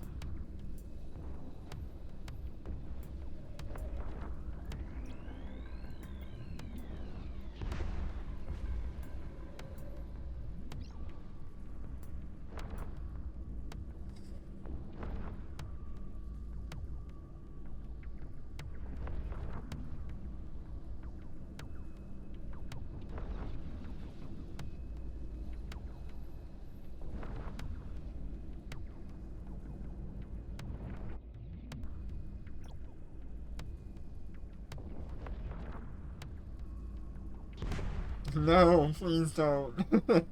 It's like the one nice thing we have. It's the one good thing we have going for us right now.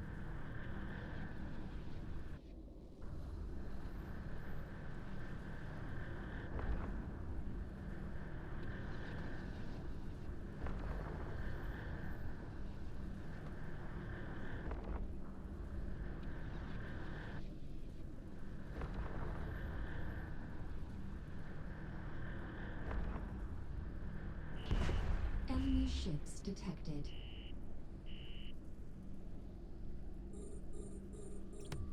We're under attack.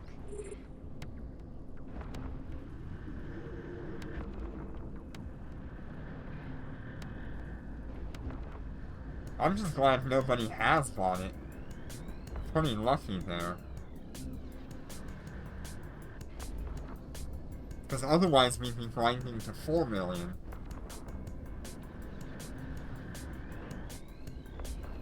For another ship.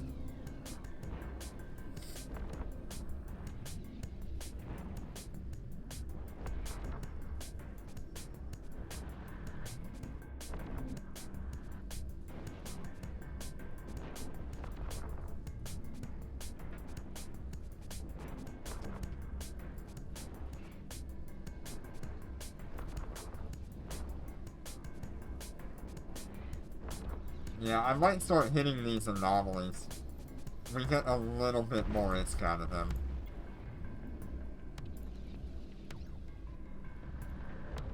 For the bounty ticks, at least. We get more running missions like this because we get the bounty plus the mission reward.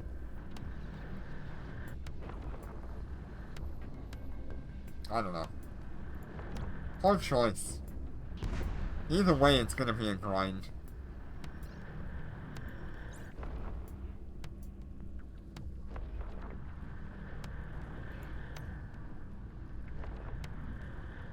Yeah, no faction destroyers yet.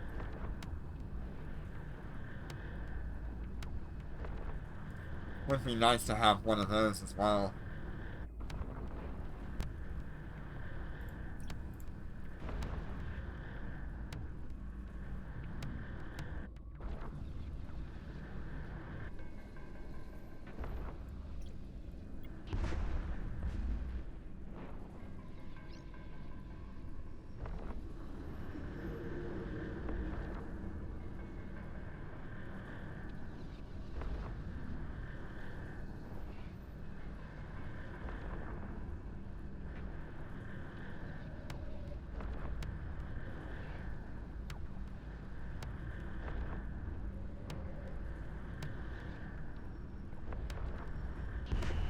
Enemy ships detected.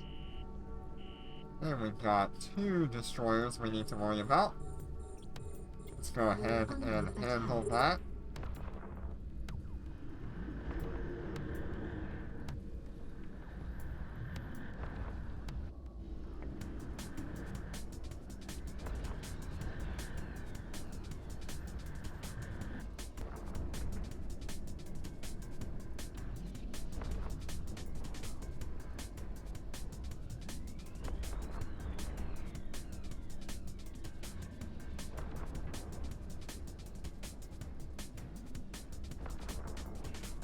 Yeah, I guess the Young Jun one does count as a faction destroyer.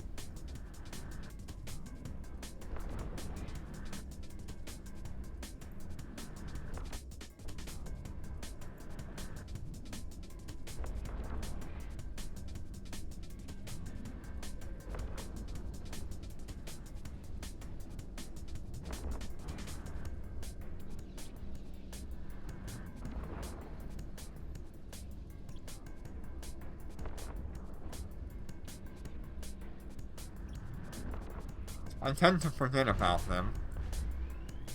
They're not really a huge, prevalent thing in this game.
Oh good, we did get a second Nosferatu.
Yeah, if we get the Odysseus, that would be really cool.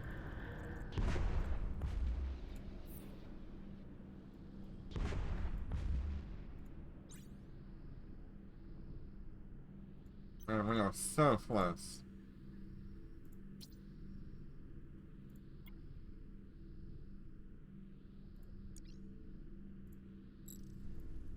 Warp drive active.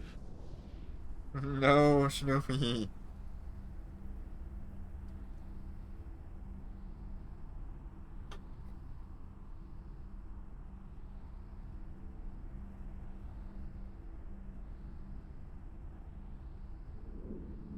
Okay. I don't know that one. We're under attack.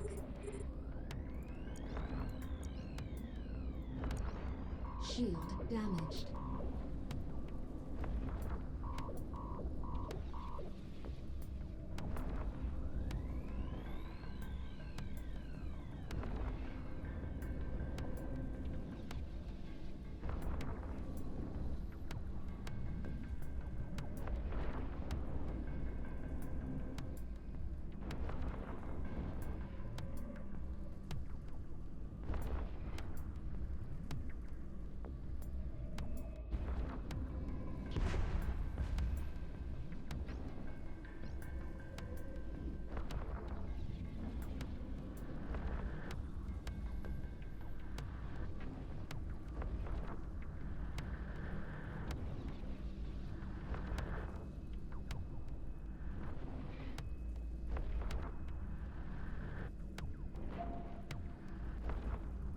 Yeah, we're getting Enemy ships detected.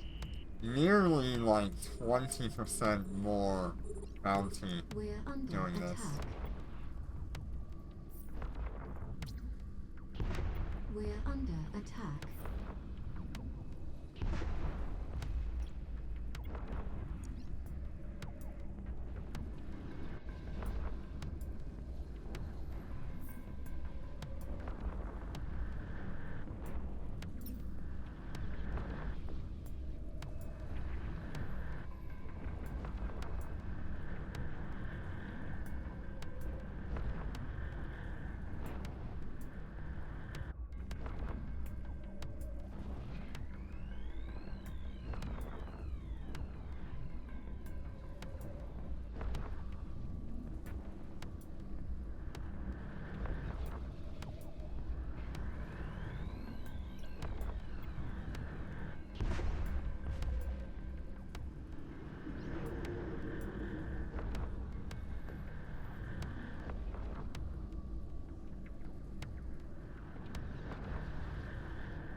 Alright, let's head to the next one here.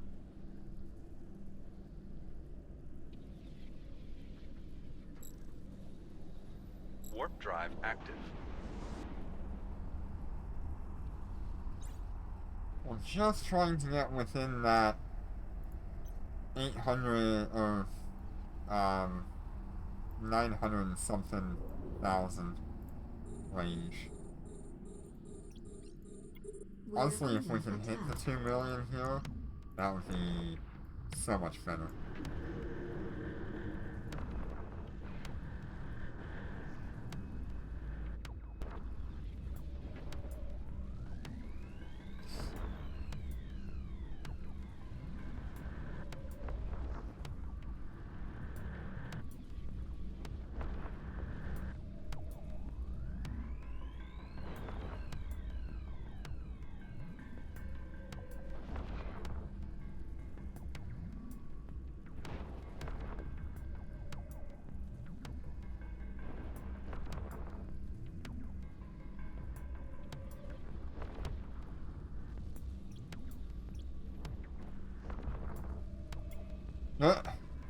Who is this guy?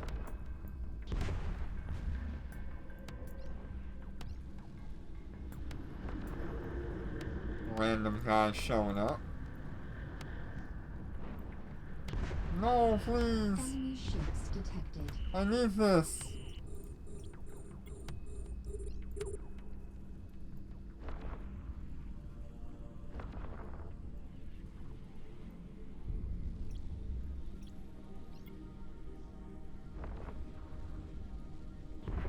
Oh well, he's probably doing the same thing I am.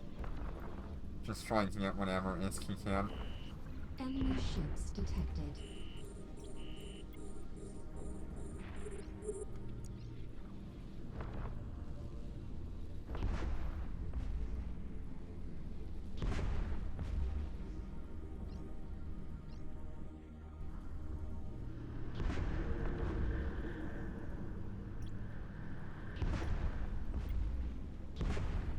Dang it. Okay. Well. What do we got here? We've got a gravitational fluctuation. Let's head that way. Autopilot engaged.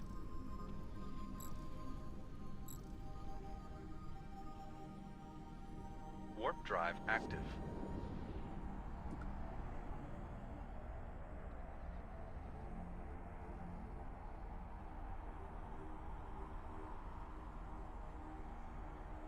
This is just the standard Punisher. The really early on one. How you doing today, Midnight?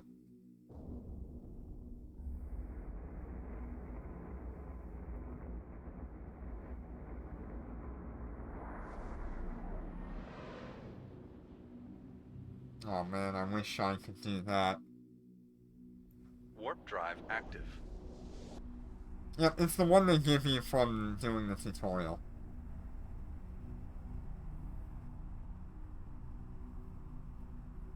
With a whole whopping 73 DPS.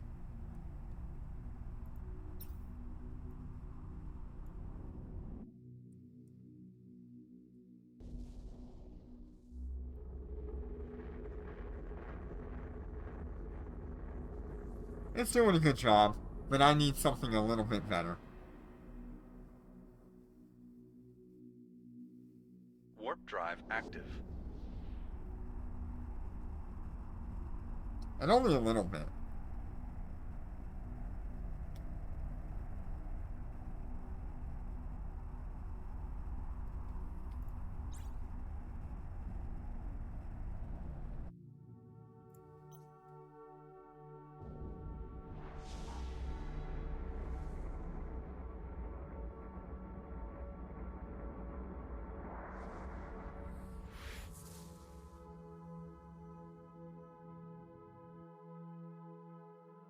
Warp drive active.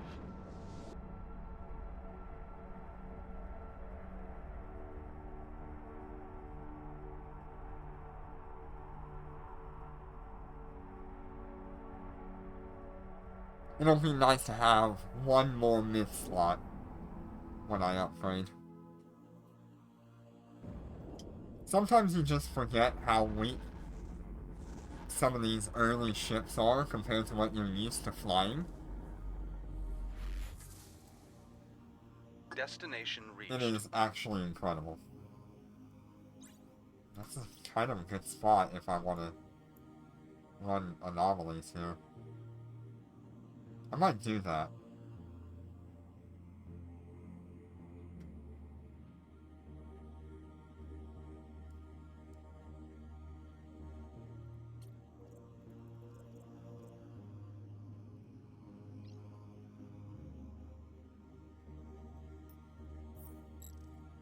Autopilot engaged. And we're gonna head toward Gina now. Warp drive active.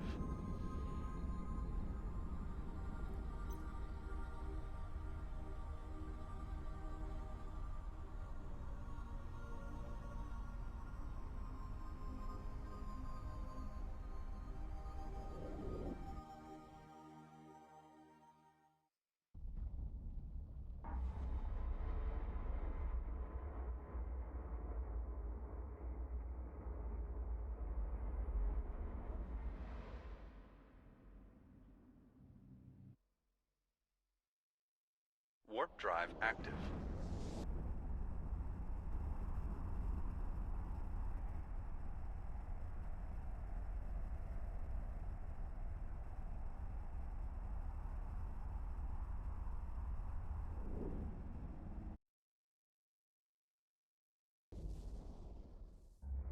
Man, we're not even Tech 5 yet on this character.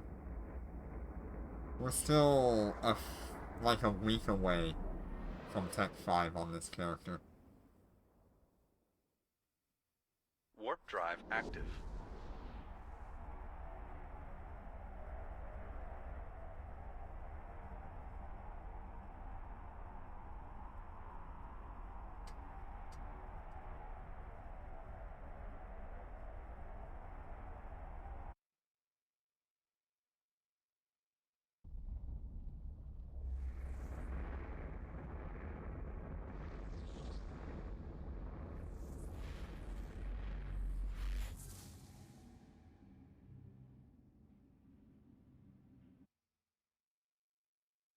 Warp drive active. So what I'm hoping for here is that, yep, there we go. That is precisely what I needed. Boy, that's a tight fit there. But we did it.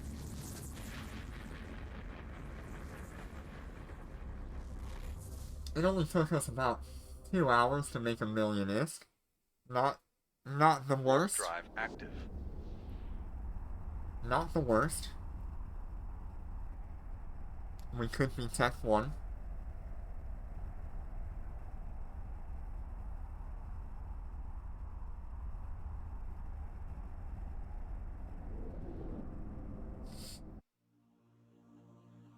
But once we have our next ship, we should be able to run some of the harder missions.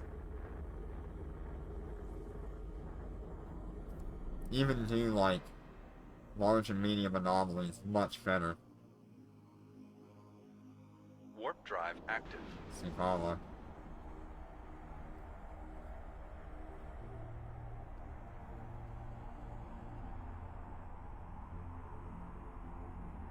I'm thinking we'll spend some time in Foreign after we get our next ship, and we'll just run anomaly to anomaly.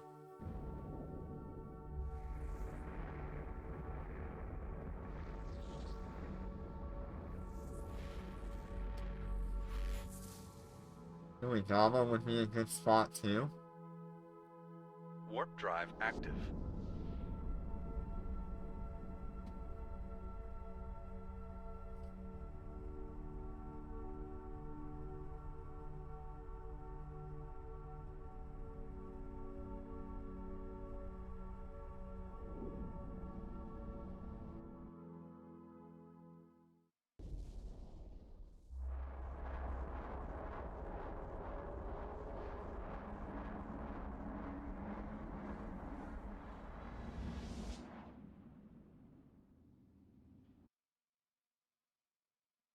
Warp drive active.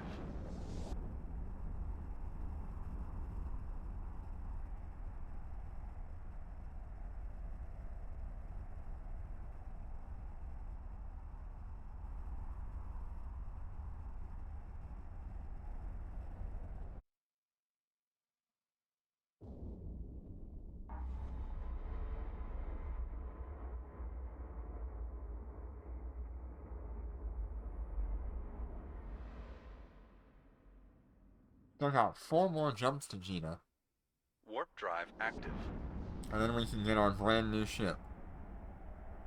I'm excited. It'll be a much better scenario for us. Or at least I hope so. It should be similar in tank.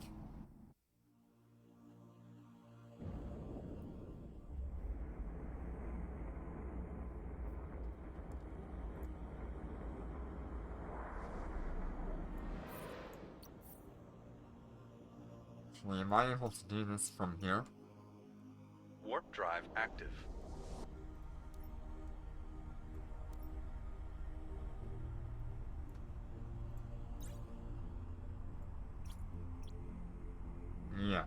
Awesome.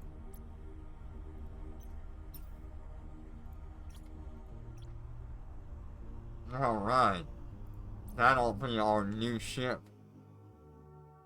We got a great deal on that. Normally those are about 20 million. So, to be able to get it for 1/10 of the price is incredible.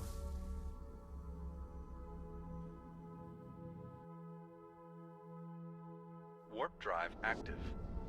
And it looks like we can get a few of them for pretty low cost. Not nearly that low, but close enough.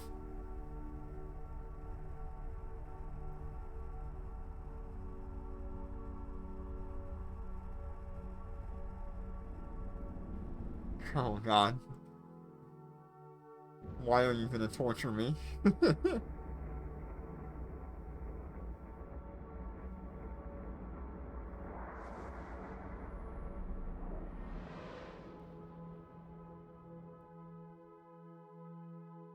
Warp drive active.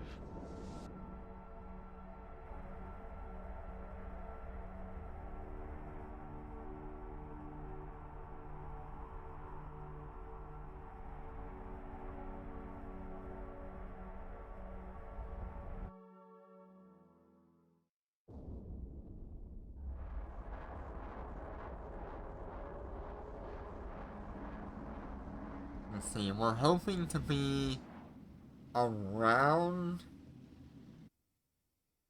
What is it? Warp We're hoping drive to be active. around 100 DPS after this upgrade. If we're higher than that, that would be incredible.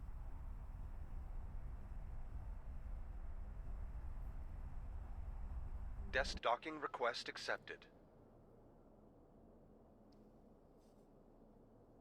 Alright. We've got a bunch of stuff to drop off here. Here is our brand new ship.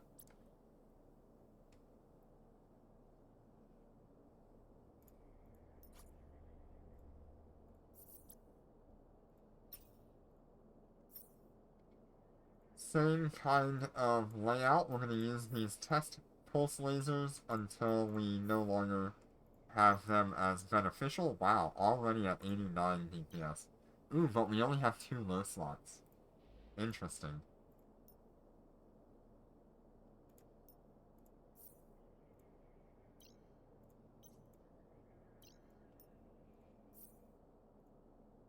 Mark 3 rep. And I need a web of fire.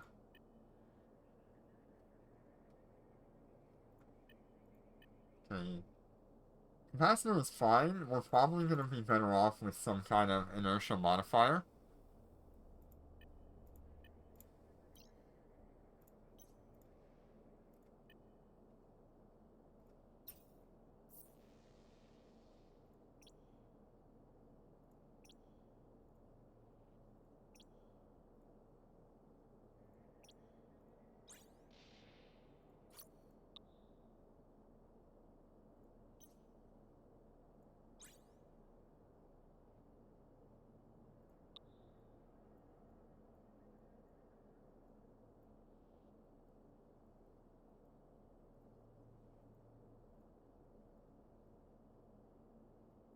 Wow, 3,000 from that, but I can get so much more if I just reprocess it.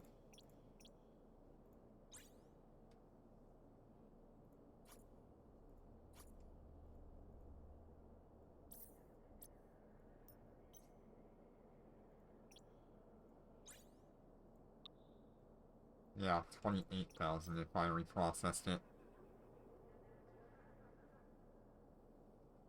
Alright, so now I need to head toward the other system that has my stuff for the web of fire. I believe I have one here. Yep, I do have a Mark 1.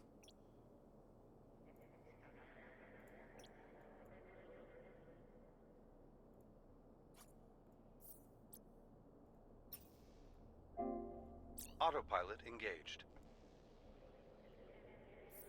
That'll give me a Undocking. Weaponifier, a Nosferatu.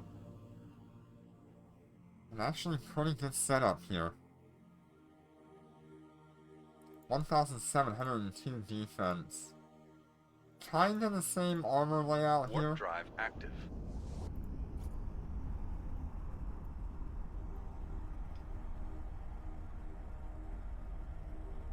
We're getting an afterburner speed increase and a Weaponifier capacitor need reduction, which is why we're going for that Weaponifier.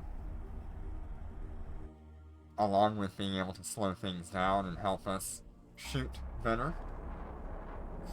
We'll have that small laser damage and capacitor need reduction as well. Yeah, that'll be really good for us. And the ship Warp drive looks active. pretty nice compared to our Punisher. The Executioner definitely has that sort of lightweight frigate feeling compared to the Punisher.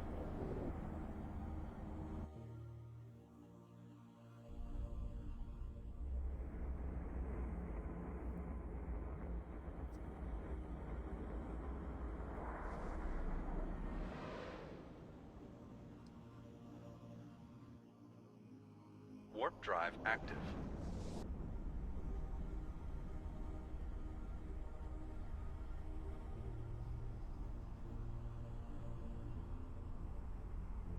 I kinda need to just move everything to Gina.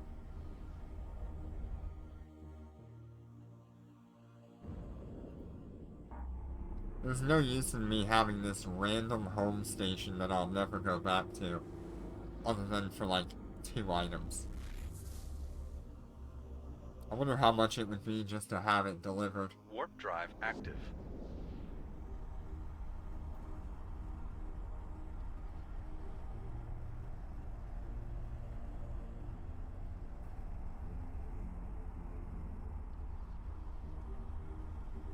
How's our Concord Pass doing, by the way?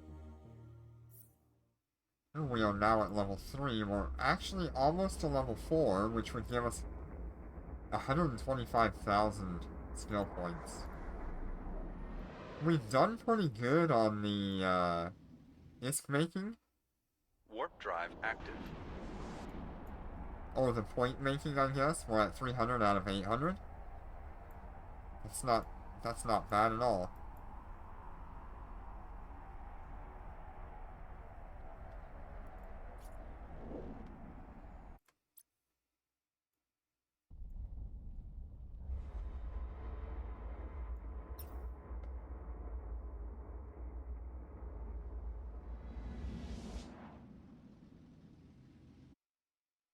Warp drive active.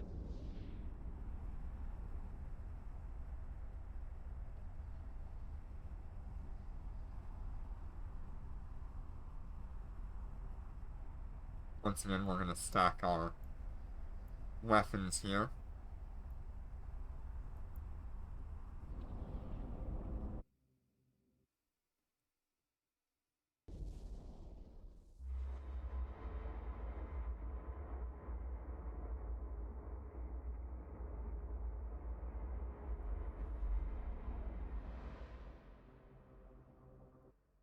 Warp drive active.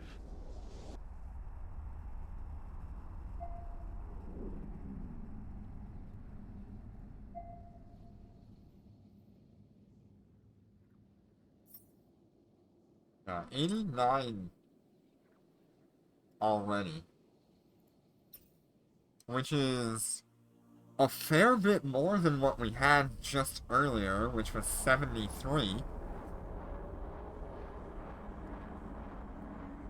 That's like a 12% increase or something like that in DPS. Warp drive active. And we don't even have rigs or anything on here. If I can get some decent DPS rigs over here, and then maybe some inertia modifier or flight velocity over on the right side, I think we'll be really well set. We could also go with, like, 1 flight velocity and 1, warp scrambler resistance. Although that's going to be a Warp bit drive expensive active. to run that.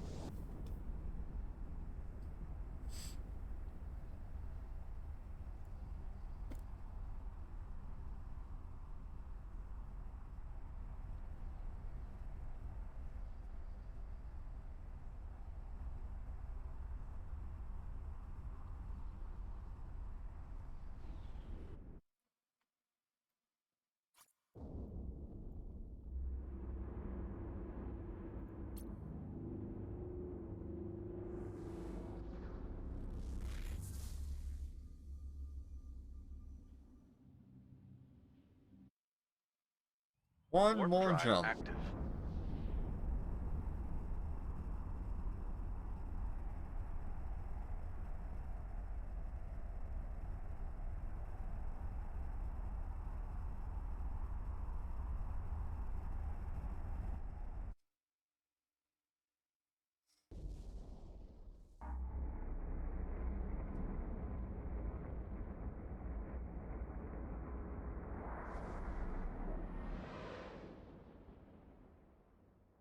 Warp drive active.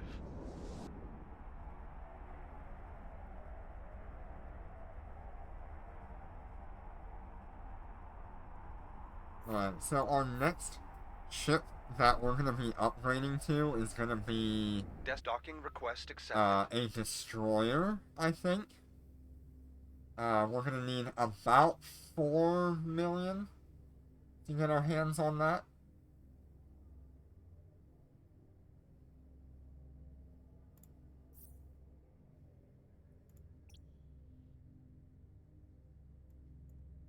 Okay, let's open one of these.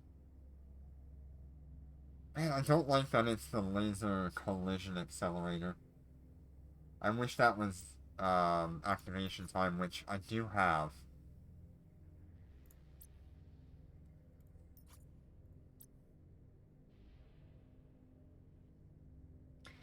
I just don't think the special destroyer is good enough. We have it, and it's definitely good, but it's not like the Navy destroyer.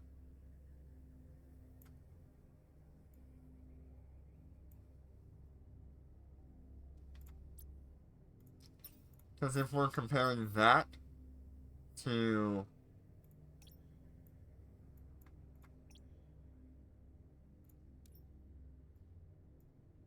the Coercer Navy, which currently is cheap on the market, way cheaper than what you would find anywhere else. I don't know, I think the bonuses here are just better. Yeah, it's got the lower damage, but it's got the tracking speed and the scan resolution sensor strength for really quick lock time. I don't know. It's the only ship that I could find that was really worth it.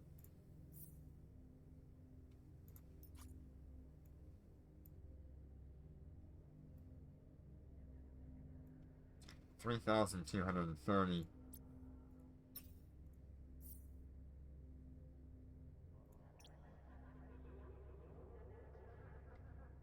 What are we thinking? Are we thinking we go with the burst aerator, or do we want to go with the collision accelerator? I'm thinking burst aerator. We can put 2 rigs on here.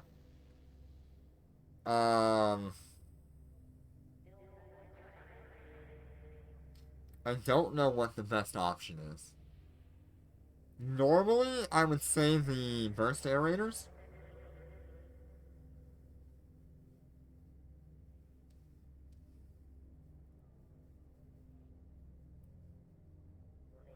And especially since we're so cap stable, it'll be pretty good. We're already getting a lot of damage boost.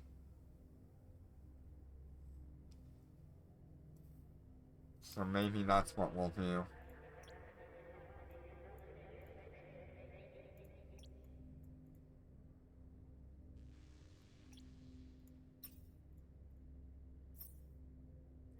Okay, let's throw that web of fire on here, see where we're at. Still extraordinarily cap stable.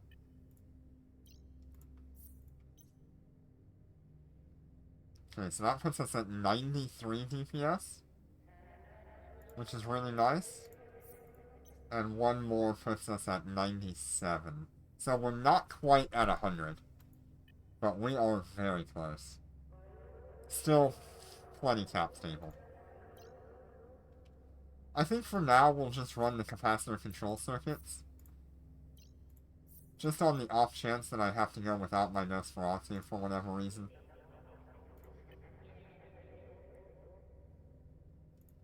Now, I guess the real question here is, do we get more out of one burst and one damage? Or do we get more out of two bursts?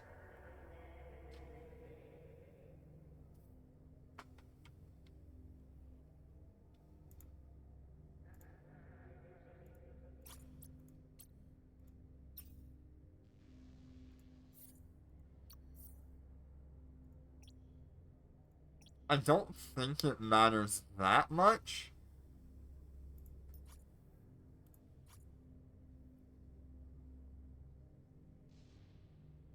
But it could. Because that second rig that we have, when you have more than one of the same rig, the second one will have a reduced amount that it's giving you a bonus. So perhaps going with the damage increase would be better.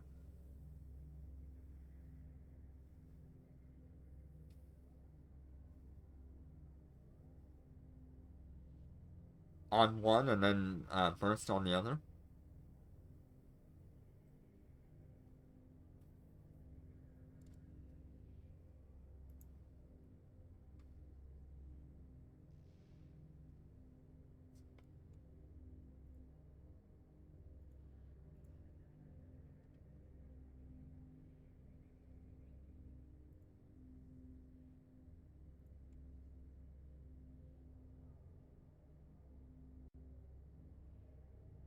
Let me see if I can figure that out real quick.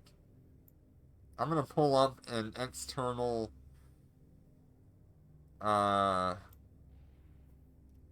fit thing. Alright, so let me see if I can show this off here. 20. If it'll pull up.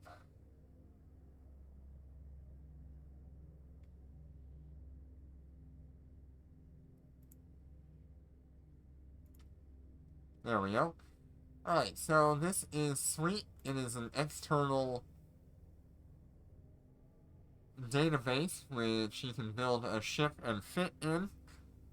Highly useful if you have a question that you can't answer off the top of your head, whether something is better or worse than another thing. And we are going to... we're going to use Alpha here. So we're going to go down to our fitting tool. Going to add a frigate. Frigate. We're going to get the Executioner 2. We're going to use the Alpha character here. No implants. Fit. Lasers. Small pulse is what we're using. We're actually using the test smalls. Puts us at 97 there. Don't really care about low slots or high slots. The vote seems to be no right now. It's still ongoing in the Discord.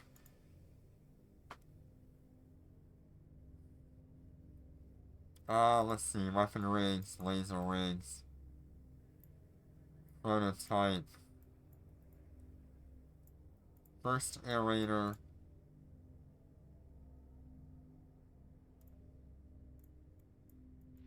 prototype burst aerator. So this says we would have 106 with 2 prototype burst aerators, but with the prototype collision and 1 burst, we'd be at 107. Is it worth it? 1 extra DPS is kinda nice. Alpha would be 411 instead of 390.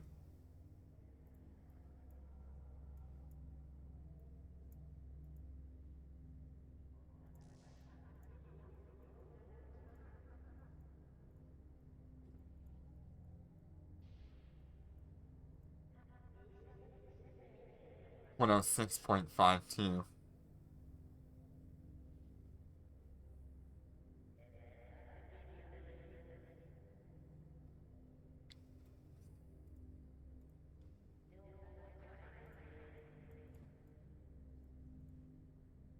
I think it's worth going up a whole, 1.3 DPS. Not a whole lot to talk about, but what we look at is that alpha damage, and that helps. 390 to 411 is quite a bit. So, I think that's what we'll do.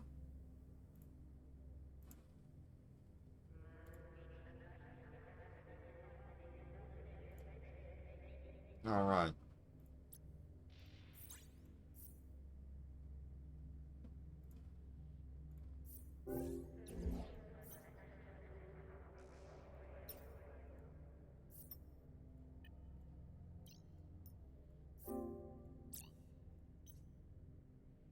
$93 to $99. Okay. So we gained 2 DPS off of that, which is good. Alright, we are fit up and ready to go. We have a lot better DPS now. Like I said, we'd be really close to 100 DPS. Which is absolutely perfect. Let me see if I can go to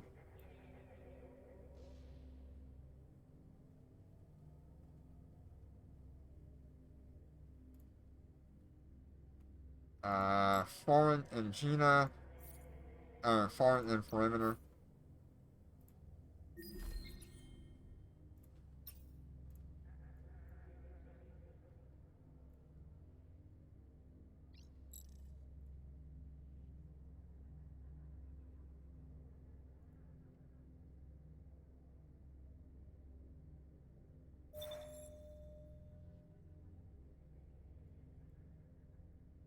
Alright, Gina's here. Foreign was somewhere up this way.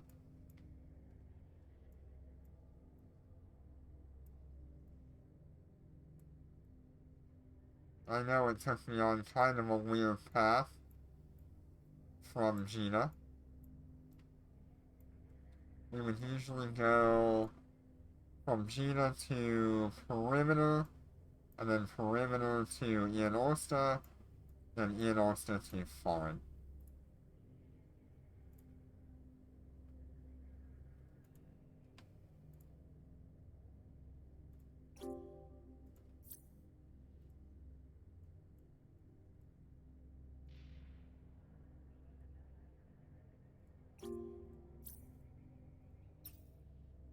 Perimeter and Foreign are both what I like to consider a binary system. Instead of a high-sec island, if you reset your missions in Perimeter, you will get missions in Foreign. If you reset your missions in Foreign, you will get missions in Perimeter. It is a really nice, close to Gina location. Yes, you will have to do a couple of jumps every once in a while, but it acts like a really close high-sec island. Yeah, it's been a long time since I flew a frigate as well. I mean, I did, like, early last year, a little bit, but not nearly to this extent.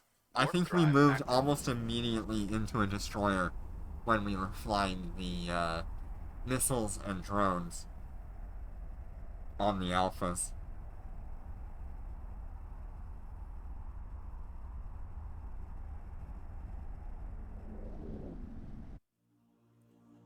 And before that, the last time I had flown any sort of frigates was in 2021. Back then, I was flying bomber frigates. Warp drive active. And I was going miner hunting at the time. It's been a really long time. I will be honest. And what's really nice about laser pilots in general, or this laser playthrough, the laser frigates are actually extraordinarily good compared to some of the other frigates in the game. We're talking about, like... Warp drive active. We're talking about, like... the Succubus being incredibly fast and powerful. You've got the Slasher Interceptor and Interceptor 2, which are incredible. Or, not the Slasher, the Executioner 2... The Executioner Interceptor and the Executioner Interceptor 2 are incredible interceptors. Extraordinarily fast. Not quite as fast as a Slasher, but really fast. Warp drive active. You've also got the Cruor, which is extraordinarily deadly with its Nosferatu and Neutralizer. It's also one of the only frigates that can equip a medium armor repair or a medium Nosferatu on it. The Cruor is insane. With the right skills, that thing can be an absolute menace. Warp drive active. But those kind of 4 ships for laser pilots are some of the best in the game. Most other frigates do not come close.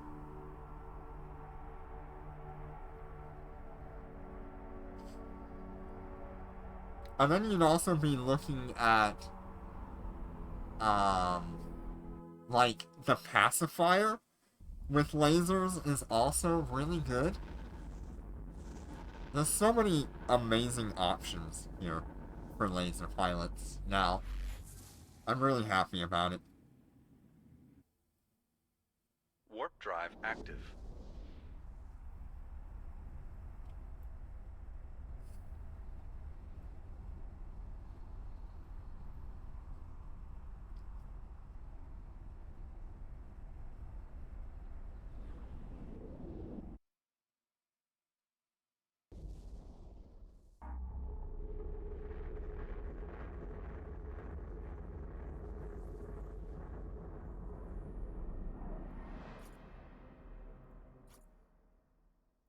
Warp drive active.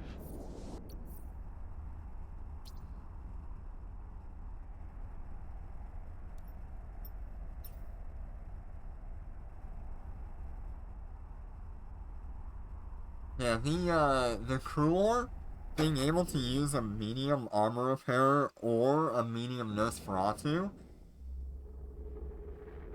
blows my mind. You can either have, like, a single really good rep, Warp and drive you'll have active. to recharge in between, or you can have constant reps no matter what. You can run, like, double Nosferatu with a medium rep, or with a medium Nosferatu. It is actually insane how tanky the Cruor can be.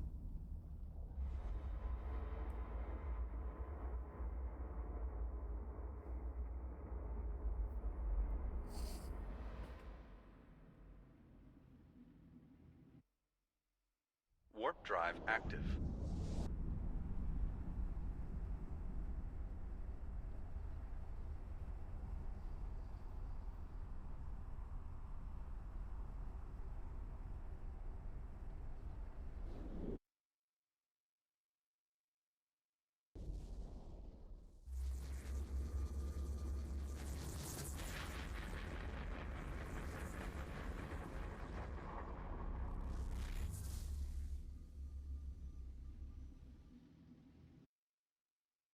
Warp drive active. Alright, we are... Well, I kind of messed up my plan. Oh well. We are on our way to Fort, where I'm gonna spend some time running anomalies out there. They're gonna be Gallente enemies, so it's gonna be a lot easier for me.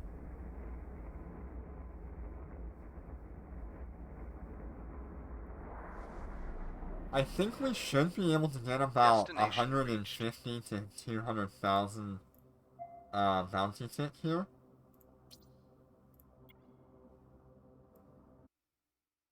Warp drive active.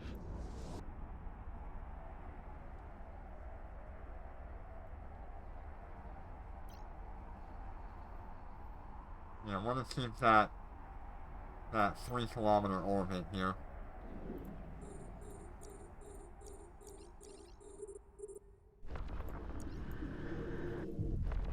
We're under attack. You can see just how much faster we are compared to the Purifier.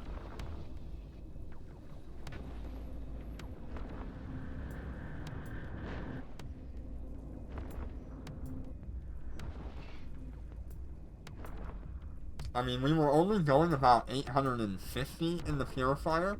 Now we're going 1,200 in this Executioner.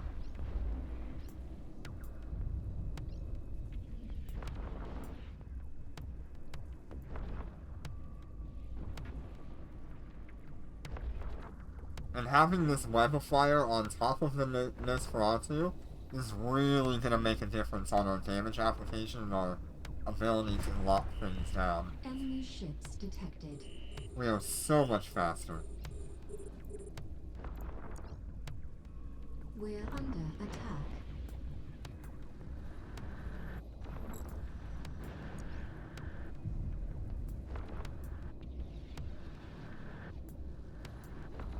Our damage is quite nice as well. Kind of similar to what we had, but we do have that possibility of hitting much higher damage.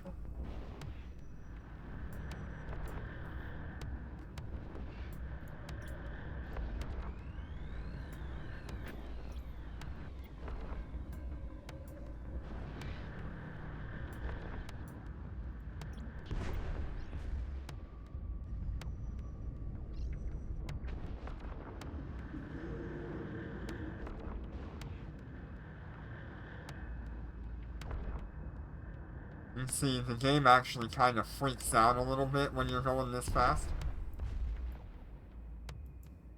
And that's a small gun. Yeah, that is so much faster than the Purifier. Warp drive active. What a great upgrade. Super happy.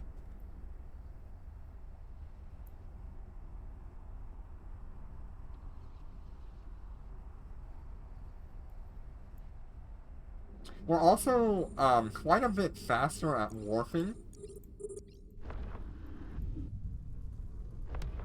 We're under Our attack. warp speed is really quite quick, even just to get to warp. And so we're going to move around quite a bit compared to what we could in the Purifier.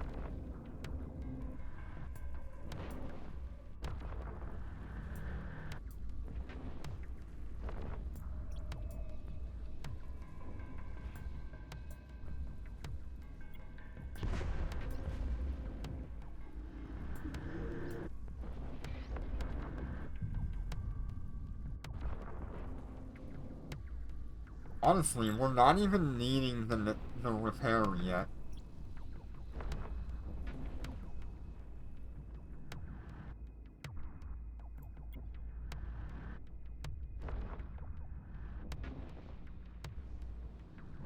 Nice.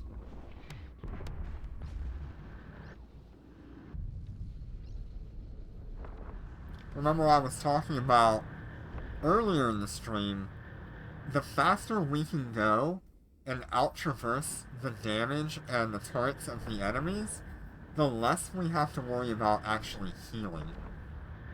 And that's what you're seeing here. Enemy ships detected. That is exactly how this is playing out.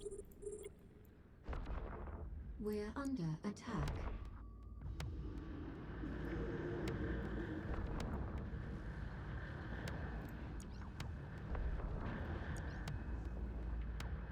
We still are going to have those instances where we're going almost directly at the enemy, and we're going to get hit for that. But after that, we really should be pretty well off.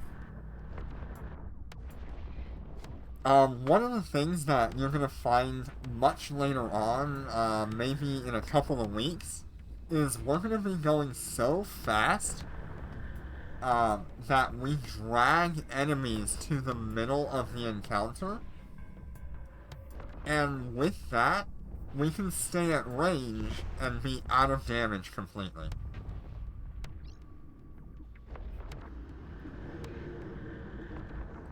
And that'll allow us to swap from the closer range weapons to the higher damage long range weapons.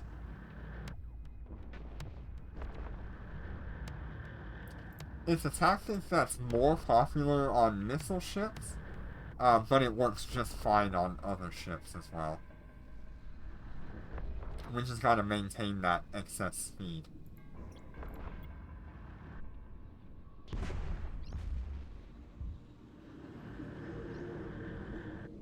This thing is a monster compared to our Purifier.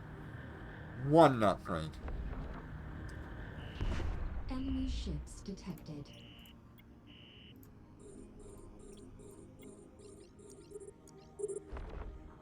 We're under attack.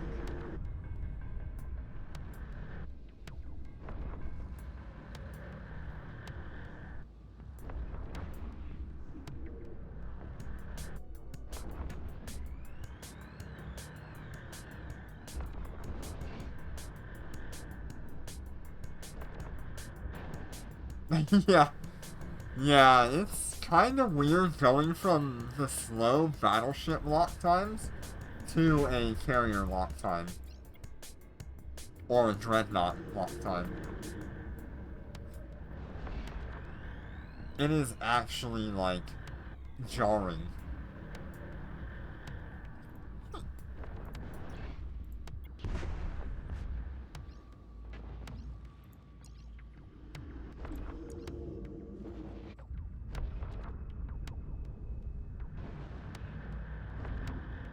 With this ship, we should be able to do large anomalies as well.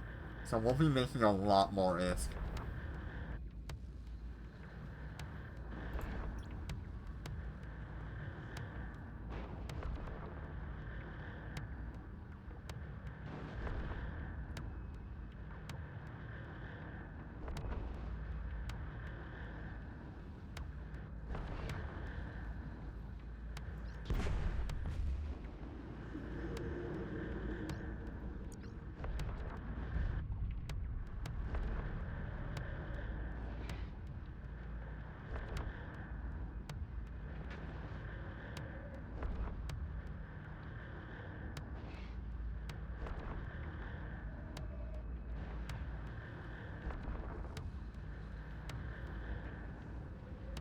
And this is so much better than what we were doing.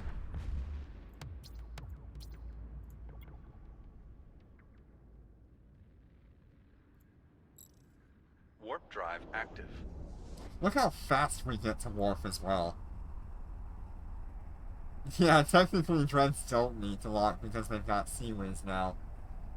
But they are still much faster at locking than a battleship is, most of the time.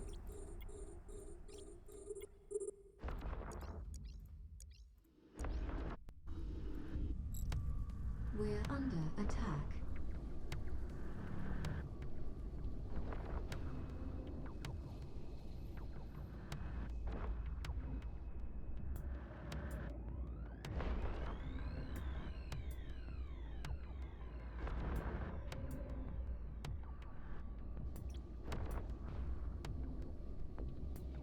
So I think the thing I want to see today is what kind of bounty tick we're going to get out of this, and can we complete a large anomaly? Because if we can complete a large anomaly, That'll make things really, really quick for us to earn money. Especially if we can run, like, large encounters. This is such a step forward for us.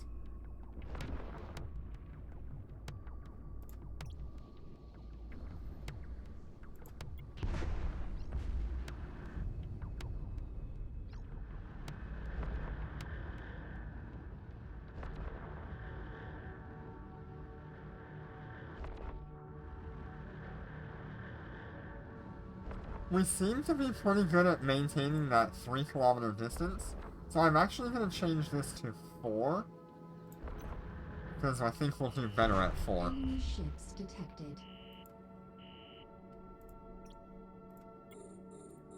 We're under attack. Am I 3 jumps from you? That's pretty great. There we go. We're gonna run the rep just in case.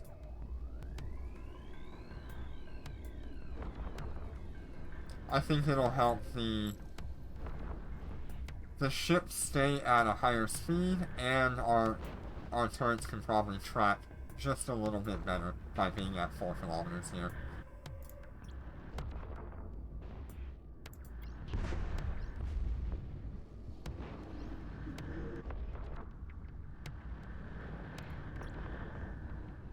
Yeah, this is so much better at 4 kilometers.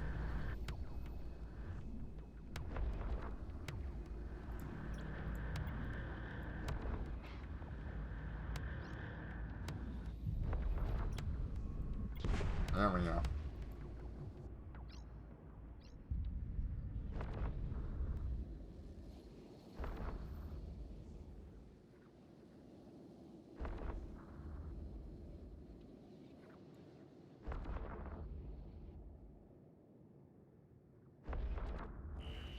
Enemy Shit, ships if we can detected. just keep going on the,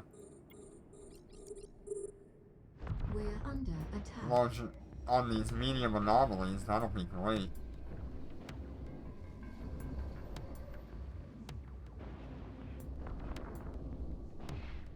And you can see, we are just so fast that it's hard for these enemies to actually hit us. Oh, Neobiden, yep. I love Neobiden. It's a great system. I've spent a lot of time in Neobiden.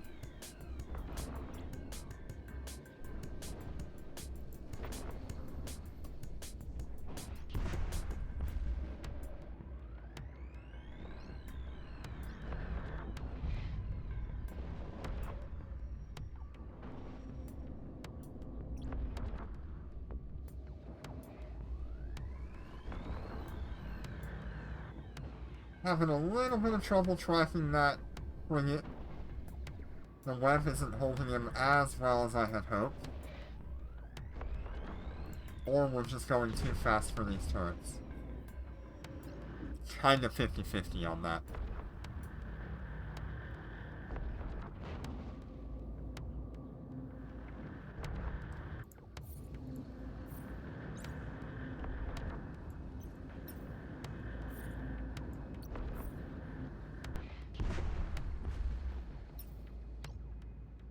I'd like to finish the next level of Concord Pass.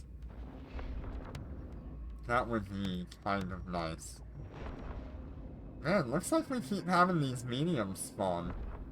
That'll be really good for us.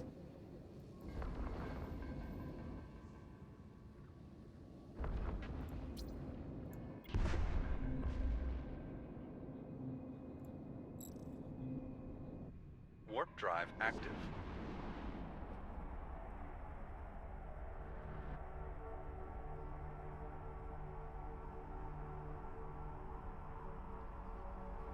So at this point, we probably could just leave this thing to, like, run AI eventually. We're under attack. And it can just run missions out here. Or encounters. Anomalies. But we would have to have a purple nano core for that. And we'd have to upgrade that purple nanocore to a gold nanocore. Oh no! I mean, it's not the worst choice, but I do feel like the Cobra is a better ship. Why do you want a Tempest Fleet issue?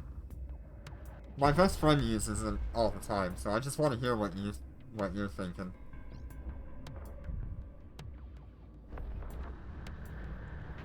You're skilled in both. So are you just looking to re-skill into just cannons? Because that's my only thought, is that you would remove your drone skills and your missile skills, so that way you could get full launch cannons.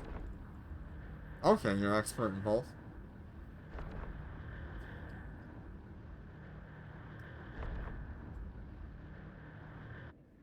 So, hear me out. Why don't you build your Cobra for Dormant Realms? Particularly, I would try to solo DR-16 with your Cobra, because you could probably do it solo pretty easily.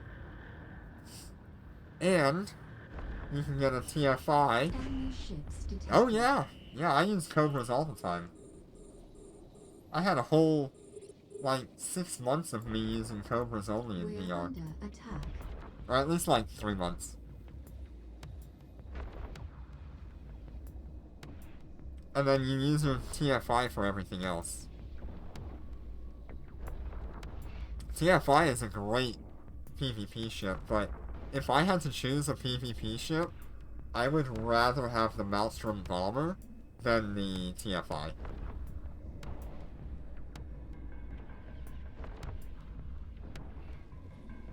But yeah, Cobras, if you can use your Cobra for Dormant Realms, that'll help you a lot.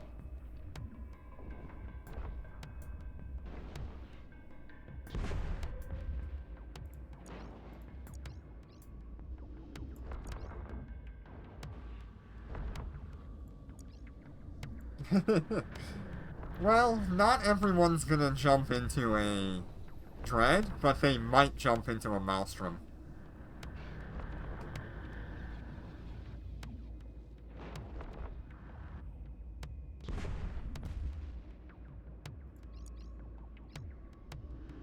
I think you might find a lot more people willing to fight you in PvP if you're in a battleship.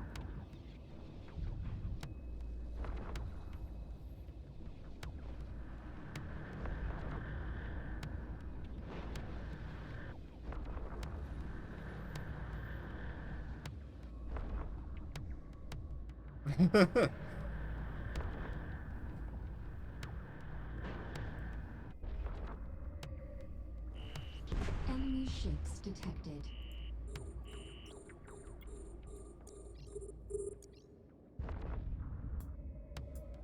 Man, this is so nice not having to worry about my armor all the time. Cobra's a bit slow. I have found that the Cobra is quite slow at warping and things like that. It's why I've relegated it to Dormant Realms. On top of it being extraordinarily tanky.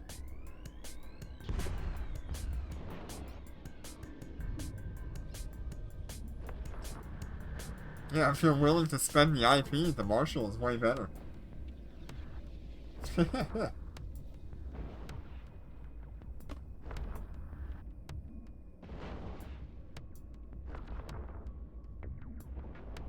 Yeah, I do not run AI on drone ships. It's awful.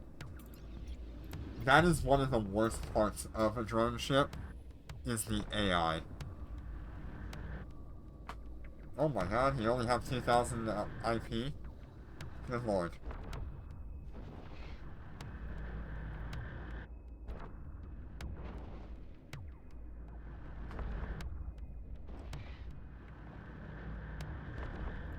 Yeah, I would not use the Cobra for that. I would use it for Dormant Realms.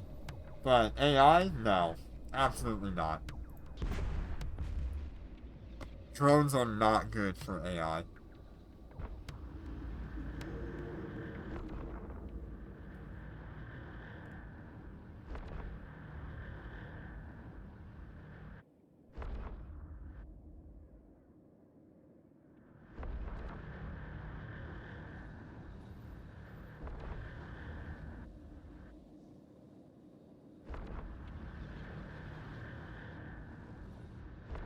Yeah, it's good for Sancha. I do like it for Sancha stuff, the Cobra. Like I said, it's really tanky, so it's not nearly a problem. Yeah, there we go. There's our first bounty tick. Warp drive 214,000. active. Absolutely nailed the number. Now, I'm pretty sure this is a level 10 Serpentis Inquisitor. I am not touching that with a 10-foot pole.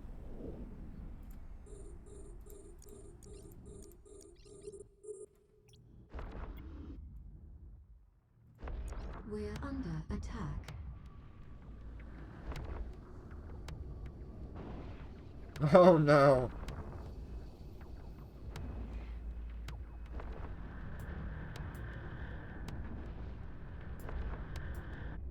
Yeah, those Serpentis, those Inquisitor anomalies without an indicator of level are really hard content.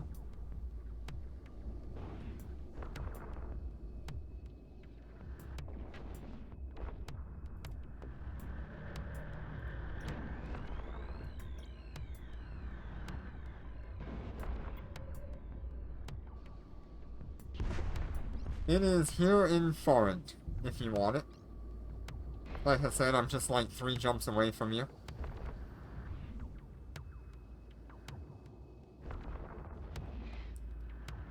A big anomaly with good bounty is gonna be nullsec only. And lowsec. You can get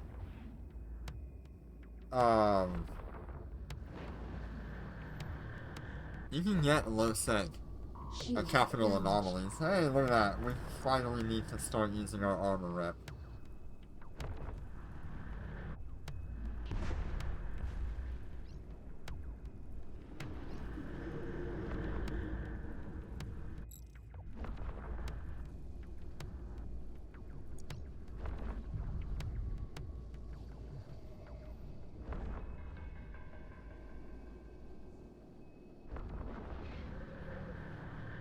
Yeah.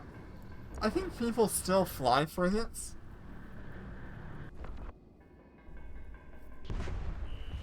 Enemy ships detected.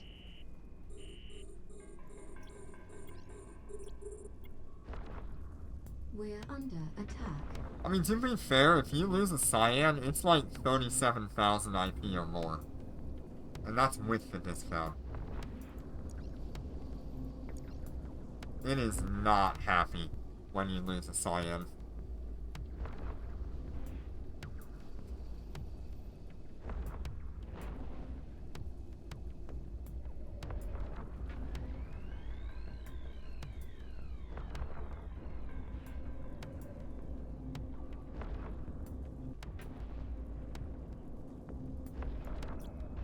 Yeah, it's a great high-sec ship.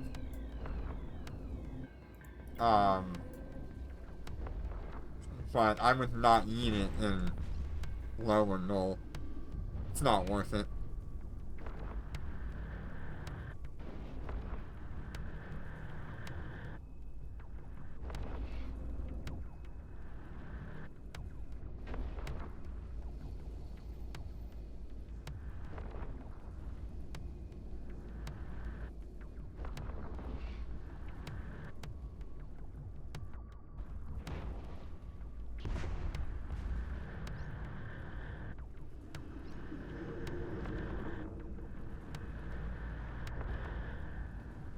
You know, after suffering with the Punisher for like 6 hours of grinding just to make 2 million ISK and do the tutorials, I am happy to have this thing. Enemy It is ships such a detected. massive improvement for me. We're under attack.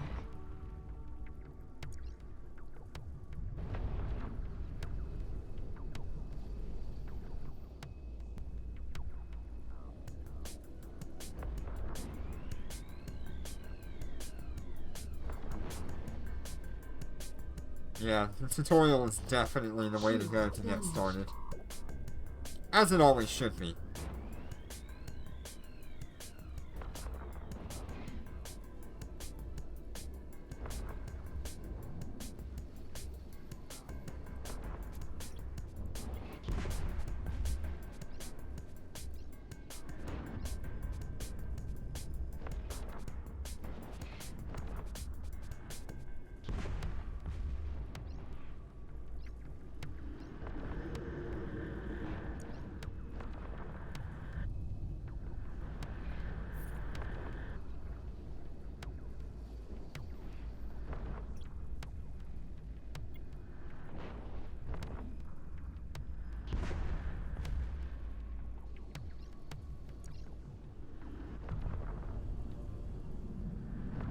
Yeah, I think some of us were here for it.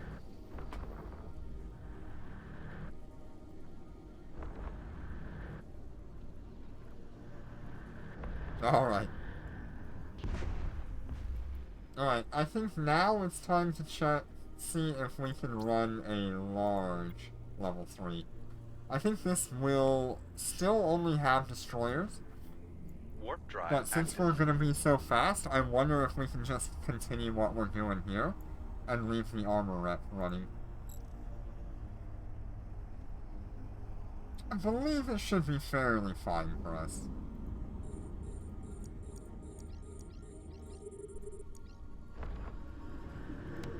We're under attack.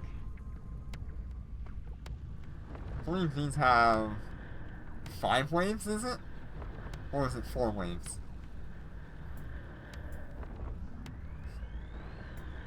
There we go, we're using our armor rep now.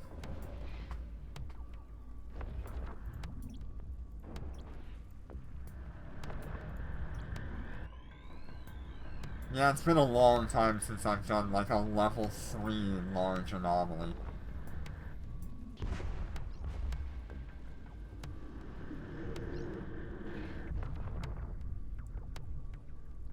It's probably gonna get sketchy at some point.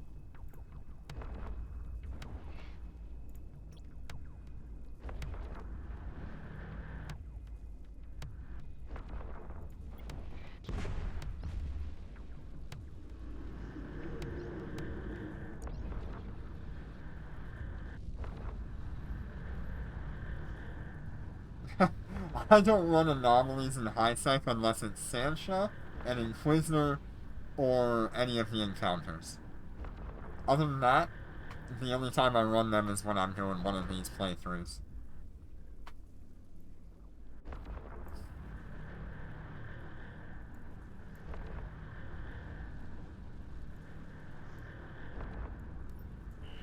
Let's keep it on ship here. So we got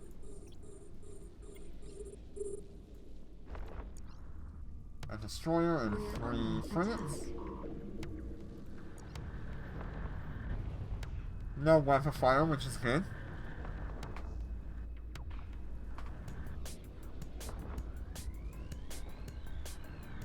That is something we'll probably have to keep an eye on, is weapon fires, which could become a problem at some point.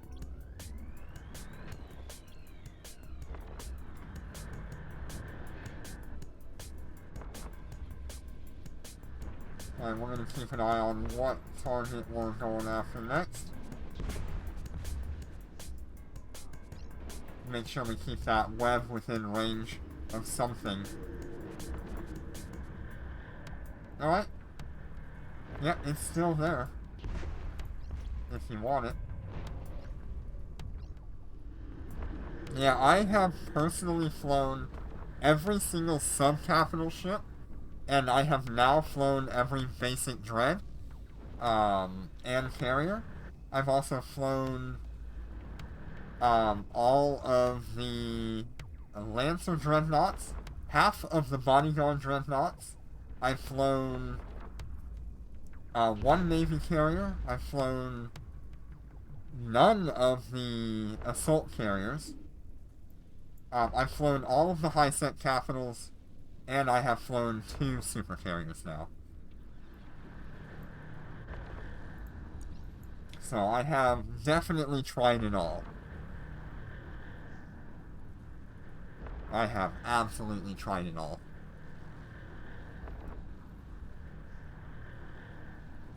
Yep, the Aeon and the Wyvern, both of which I own. And I currently fly the Wyvern.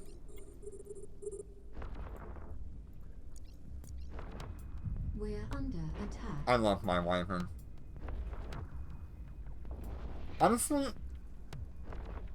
if...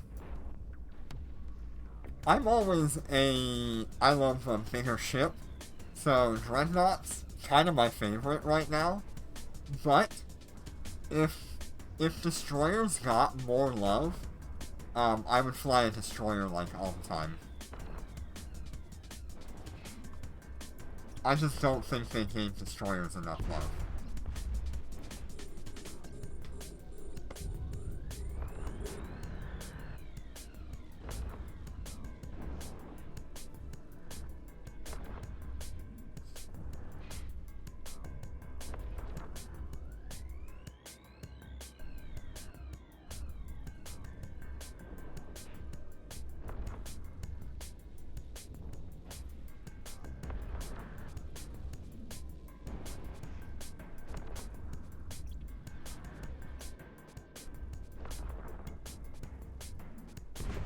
And this is going so well, I'm very happy. I know it's only wave 2, and it's gonna get way harder. But, with 2 dreads, or with 2 destroyers on the grid, and we're not having an issue with those, we're gonna have a good time with this.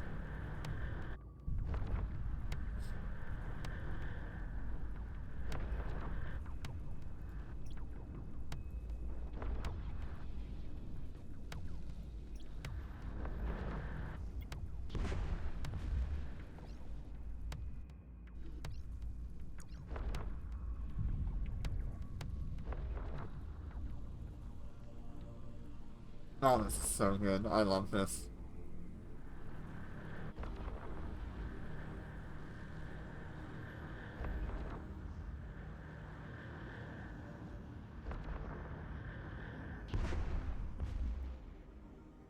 Nope. What? I guess it wasn't 5 waves? Okay.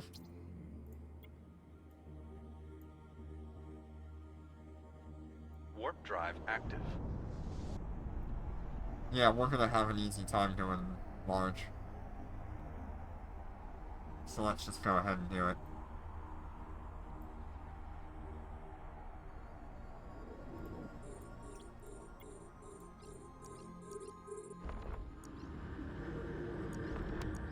We're under attack.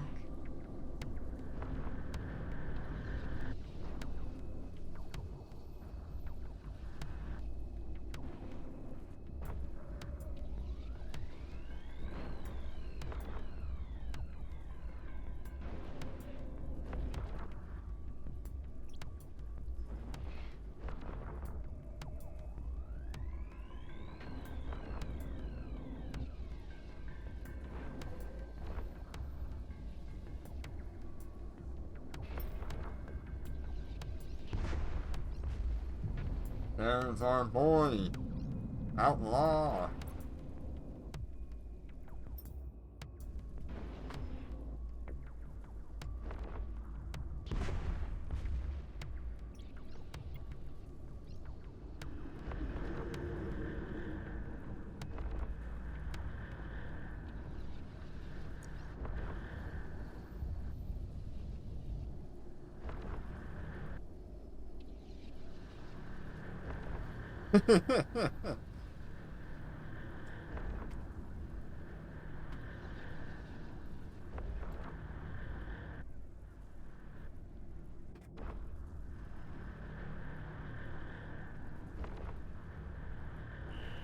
Enemy ships detected.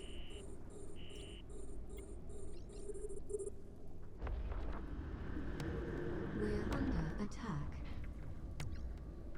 It must be the higher level anomalies that get 5 waves.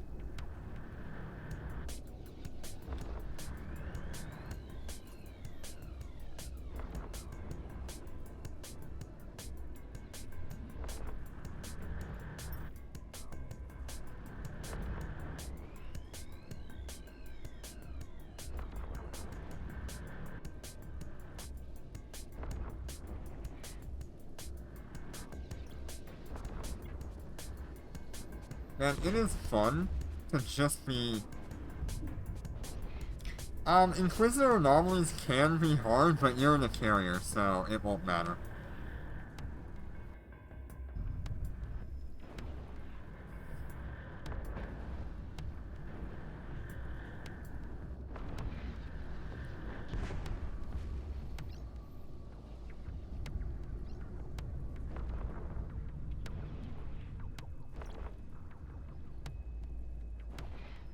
There will be a lot of faction ships, so you'll get merit for it.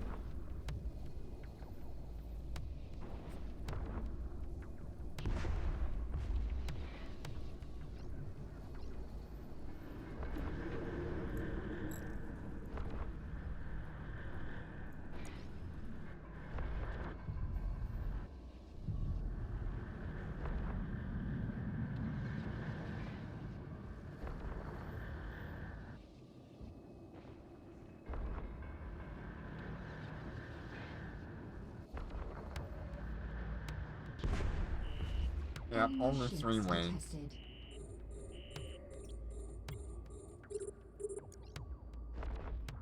We're under attack.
Shield damaged.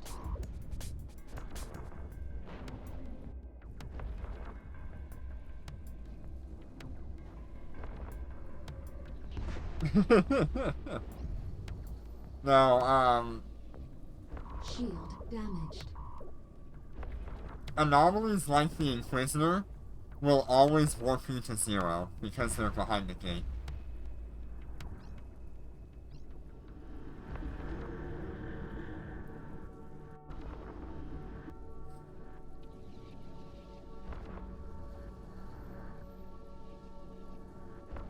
Unless they changed them.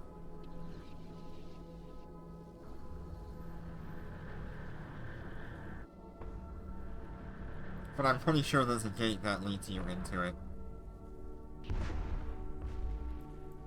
Alright, we're having a good time here. Let's see if we can roll a harder mission.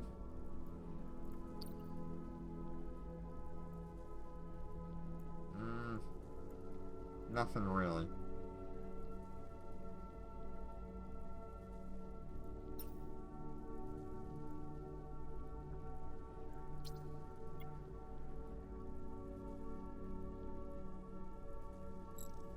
Warp drive active.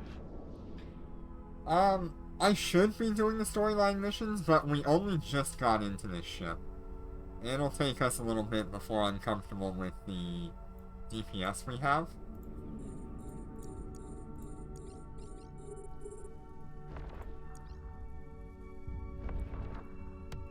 We're under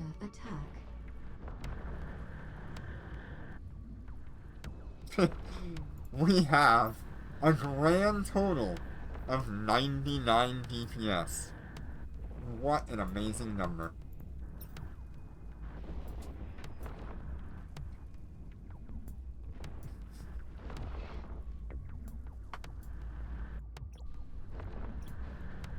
As time goes on, we'll get better skills and things. Alright, we got another bounty tick here, 214,850.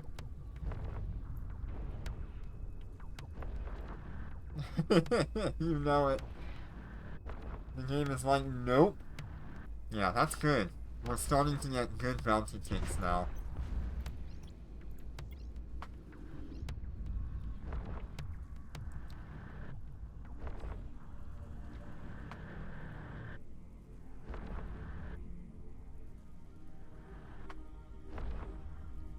Yeah. Enemy ships detected. Yeah, that's exactly how it feels.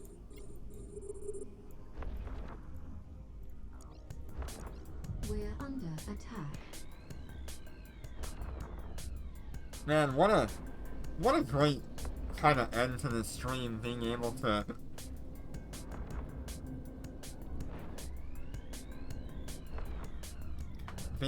actually, like, do this without problems. The Purifier Punisher would have been a lot worse at this.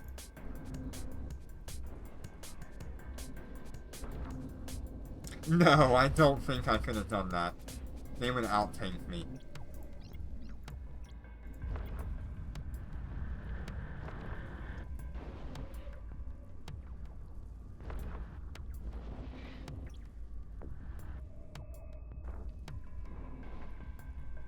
Plus there's battleships in there, which are incredibly annoying for low DPS ships. I would need somewhere around 250 to reasonably start killing an NPC battleship.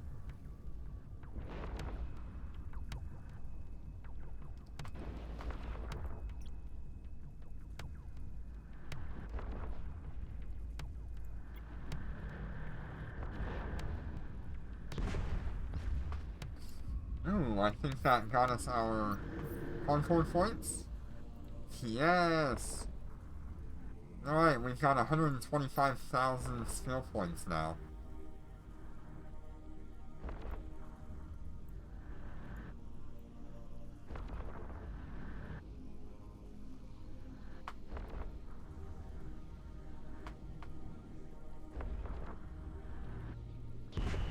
Yeah, probably. Detected. It wouldn't be too bad if we can get that Navy destroyer in a few hours here. We're under attack.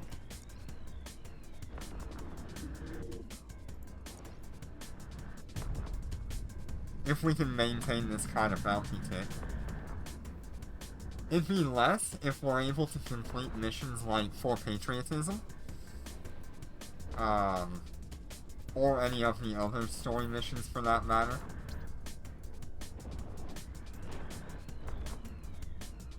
We've pretty much done all the Galente story missions, and it looks like we've done quite a few of these Caldarian missions as well.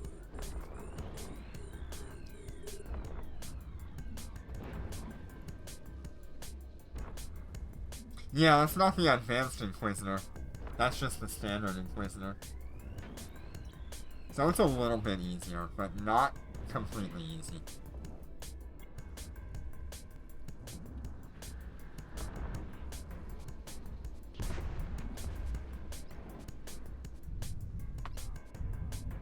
Ooh, 671.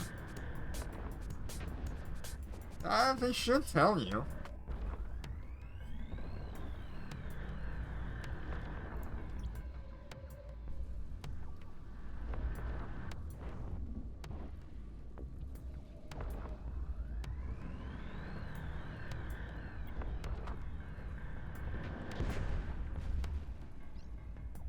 You found out the hard way.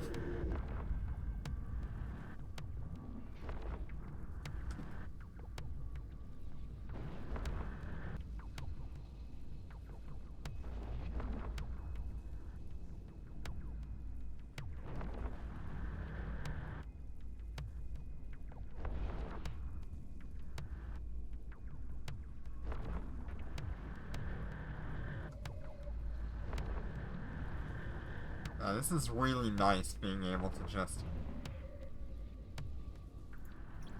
do what I need to here.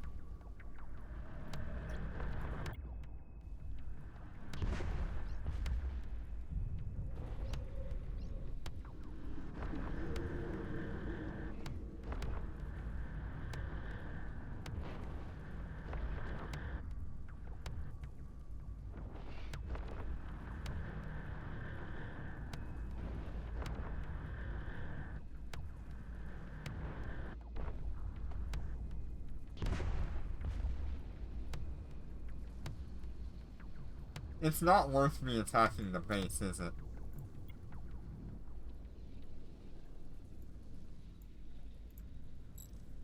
Warp drive active.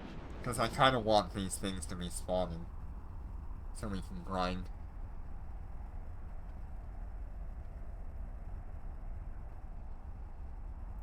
Actually, Snoopy, I don't think your math is exactly correct.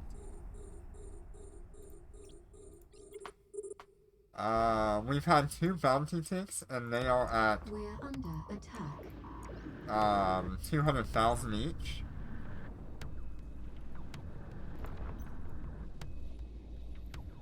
Maybe you're right, maybe you're right. I feel like it'd be somewhere around 5 hours, not 7.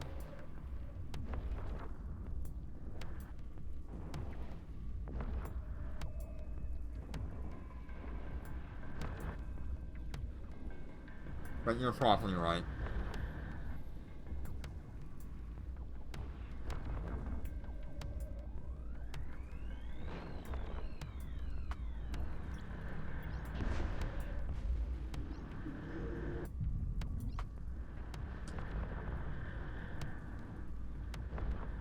Right now, we're pretty much doing 600,000 an hour.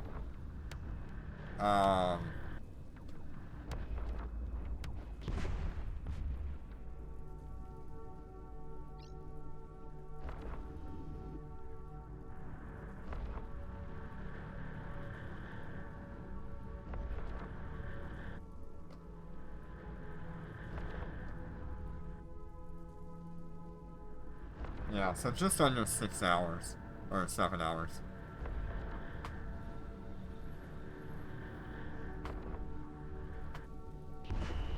Enemy ships detected. Which is still a lot, but that's exactly what we just did to get We're under attack. this ship.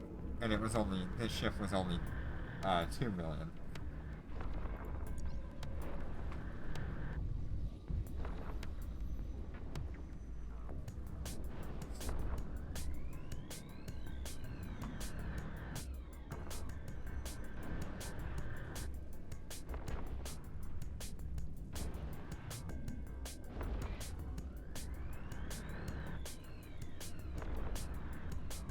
Yeah, there's a lot of stuff in those Inquisitor anomalies.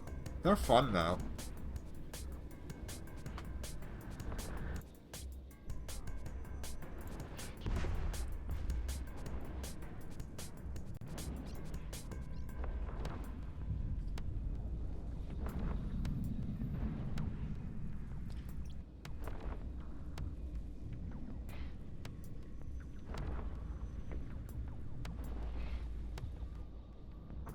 When we get our hands on the Fiend, I really want to take the Fiend and go Inquisitor hunting.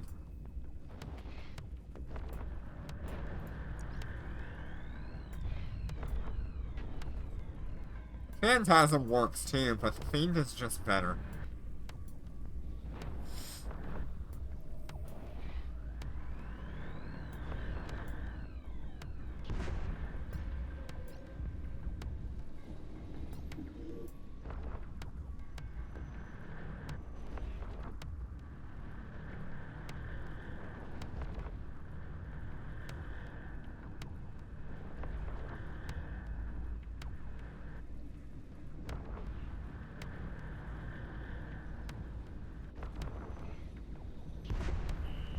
Enemy ships detected. We're under attack.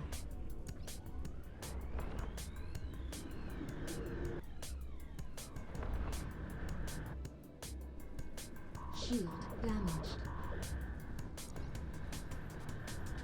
Yeah, looks like we could probably handle it, but that means I gotta go to Losec.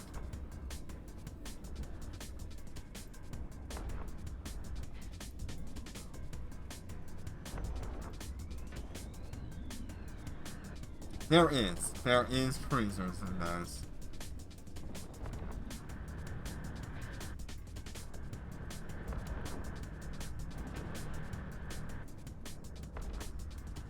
Man, I don't think I've ever seen anything higher than a 4 in the high sec, and it's really rare to find a 4.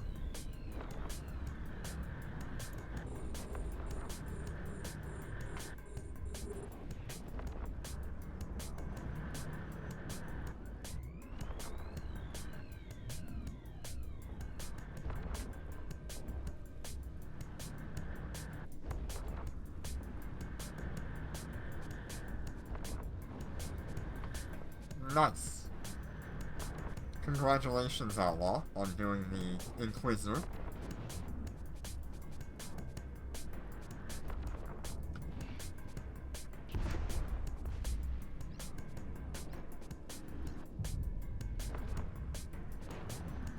Make sure you grab the boxes.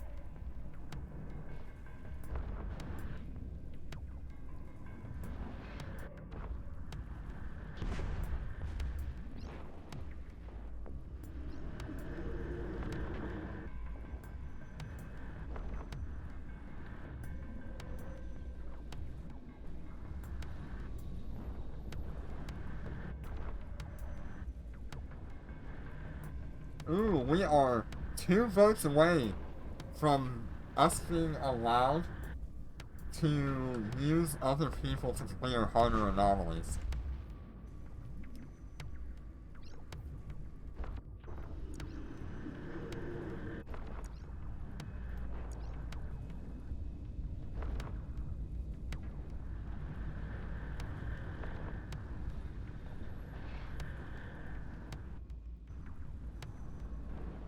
So everybody go to Discord and vote on whether or not I am allowed to use other people to clear harder anomalies, such as poor patriotism. Warp drive active. Or, in the case of, like, the Serpentis Inquisitor here, maybe we can call people to run it, and I can grab the loot out of it.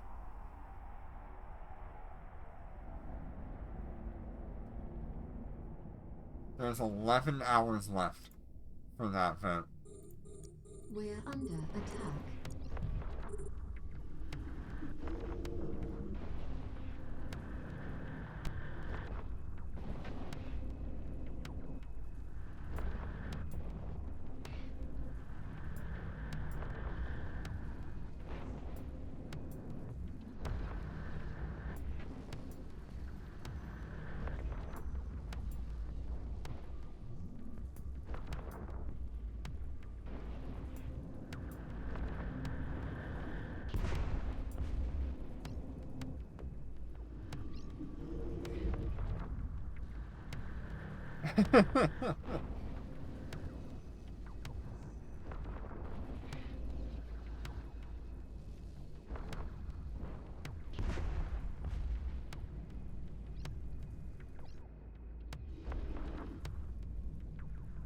Okay, I'm hearing you out.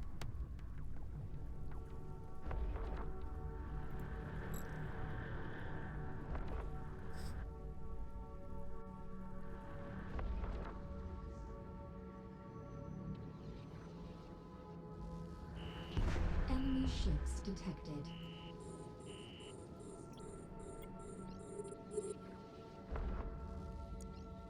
We're under attack.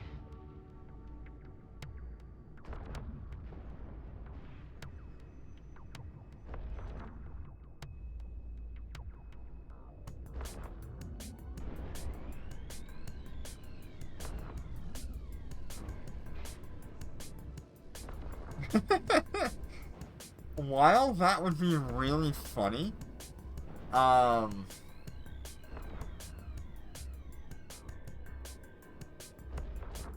think first of all, we should lay some ground rules that if we do, like, Sancha stuff together, it should be with the same tier of ship, preferably. So, for example, if I can only fly a frigate or a destroyer, that means you guys have to be in a frigate or destroyer as well.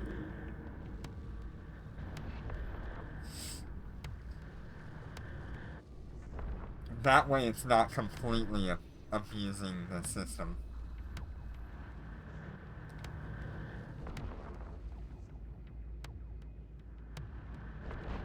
Oh, hey, I'm not paying attention. Let's get some repairs going.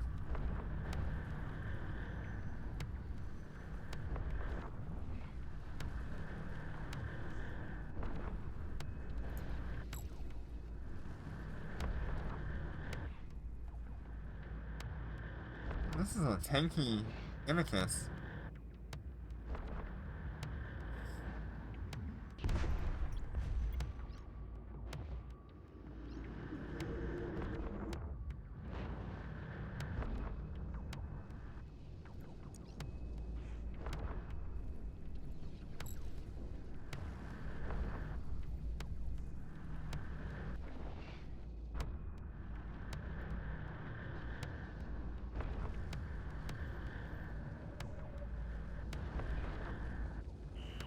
Enemy ships detected.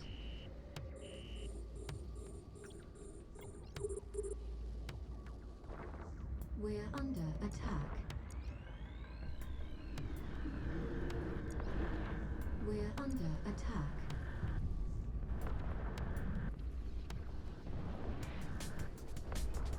We are doing some pretty decent DPS here. It is pretty good compared to what we were doing.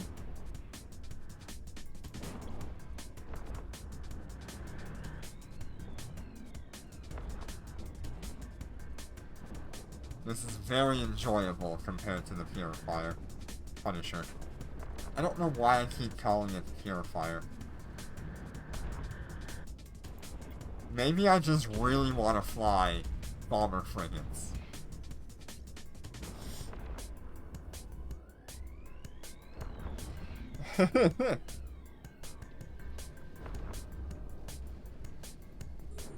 Yeah, I think there's gonna be times where, I can use your help for clearing, like, Inquisitors that I spawn. Or, I can use your help on clearing out harder missions such as, like, For Patriotism. That way I can just get the completion. Yeah, no, I'm gonna be doing, Sancha content anyway.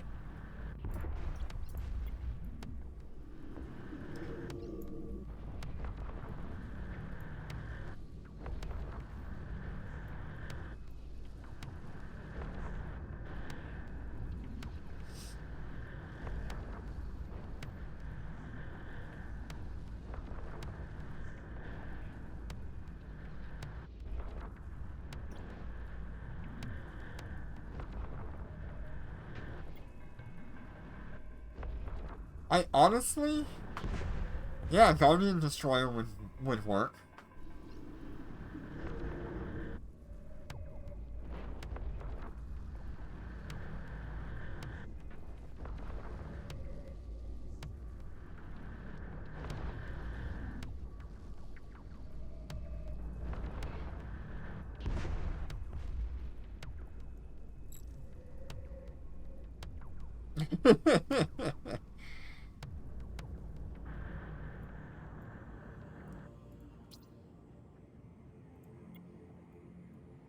Alright, I want at least one more bounty take before the end of today.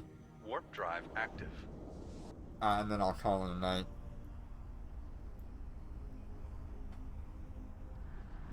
We pretty much doubled our ISK making capability, if not almost tripled it.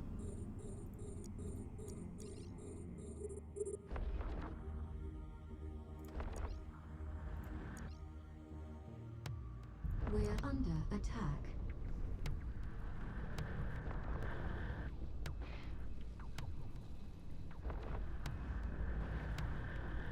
Oh, there's that bounty tick. Okay, we are averaging pretty much around 214 to 220. Every bounty. That is not bad. I could probably get more if I was running missions, though. This was just the easiest way to test how capable the ship was without having to jump all the way back to Gina or Clortler.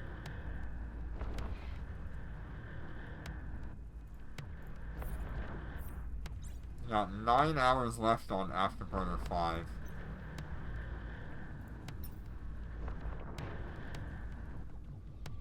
Yep, I have been using them. Unfortunately, I am out for the week. But as soon as the commendations come up again, we'll be using them on our highest bounty tick that we have from the past week.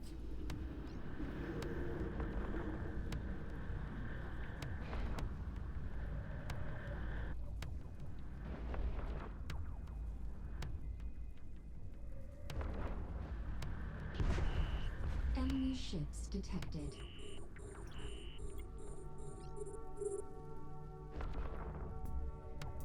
We're under attack. We're under attack. Oh no! You know, I used to let my bounty ticks kind of stack up, and I still do on my main. For those times where I really want to just, like, grind out high sec, or low sec or null sec. But most of the time, I don't need to use my bounty ticks,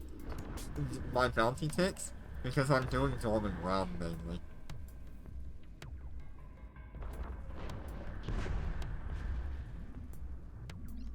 That's like 90% of my income right now is Dormant Realm.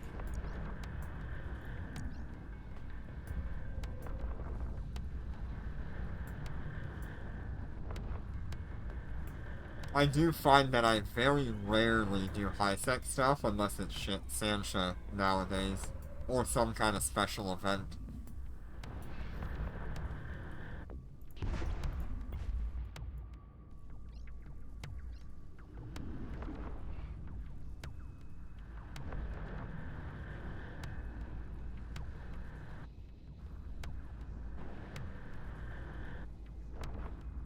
Enemy ships detected. Well, you can make the adjustment that you need for that. If you know you can tank everything, then you might as well drop some tank and go with a little bit more DPS or tracking or whatever. We're under attack.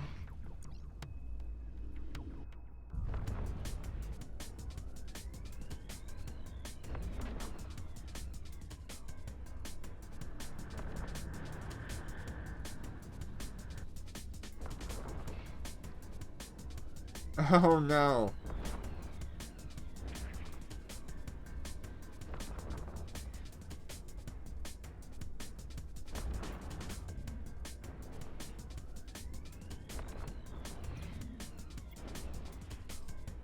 That is definitely something I'm gonna have to figure out with the Nightmare.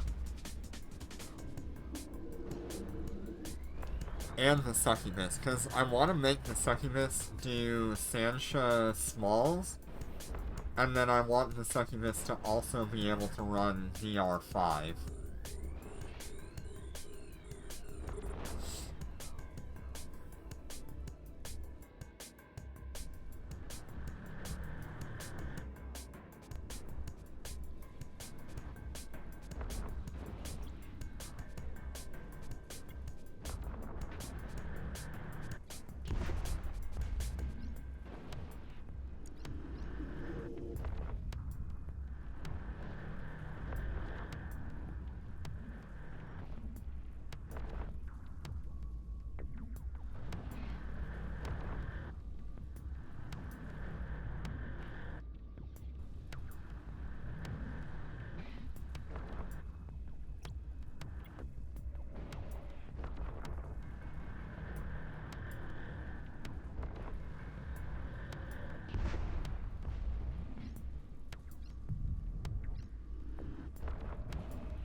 Yeah, I highly recommend, when you get the opportunity, to put a integrated salvager.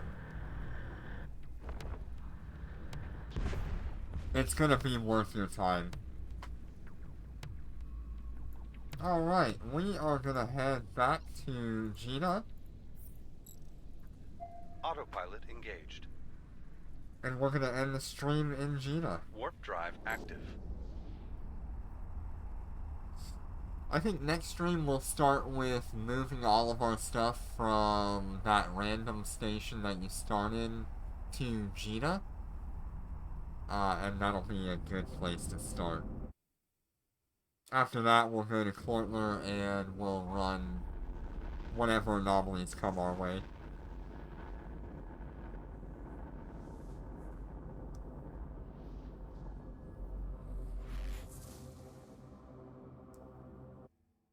Warp drive active.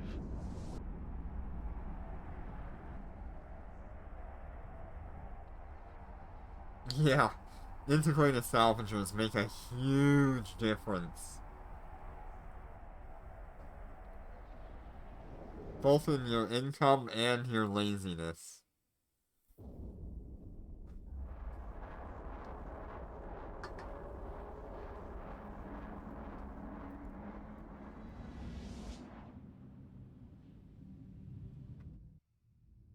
Warp drive active.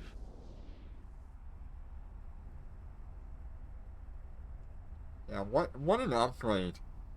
I love this thing already. It's a good, fun little ship. And significantly better than the Punisher.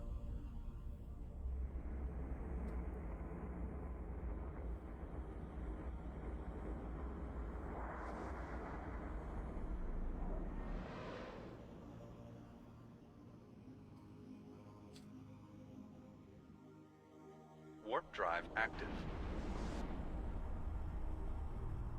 Alright, so let's have a look at Concord Pass here.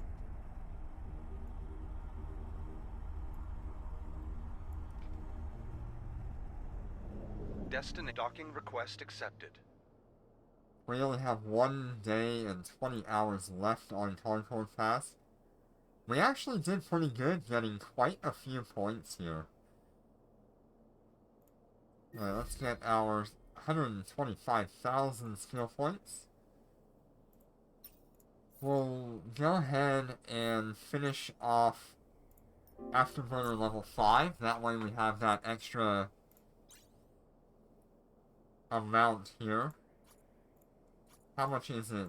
210 for level 5 on that. 316 for level 5 on that. Engineering would give me... It's only 42,000, I can do that.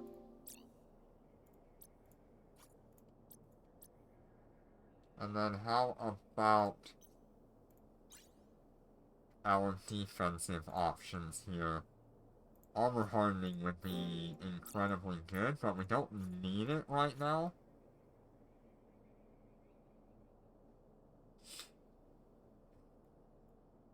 Level 5 would be nice there. But it doesn't give us more healing, so I don't really care too much about that. Put ourselves in level 4. On armor hardening.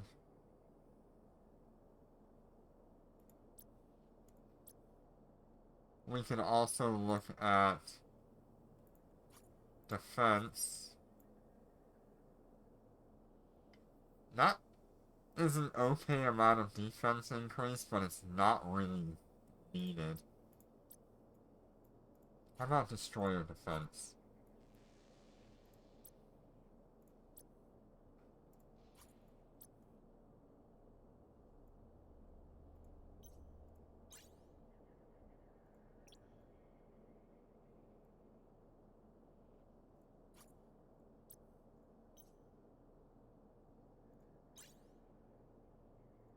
How about targeting? Targeting would be good. Having an extra locked target. And a little bit better targeting range and scan resolution.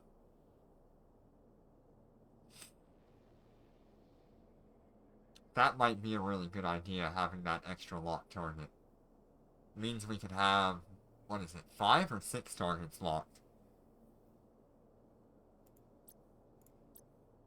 Okay, that's a good option.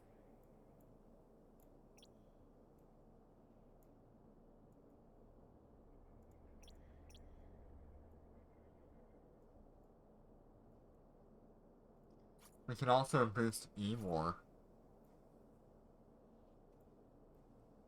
We can put that at level 3 or level 4. That would be really nice, but I think we need Omega? No, we need Tech level 5. So we're gonna be not getting that right away.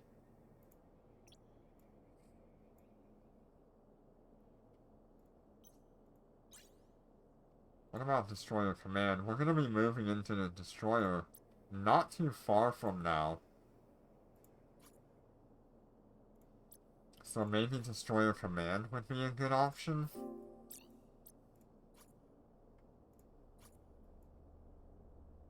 Put it at level 4. I think for now, targeting would be the best option.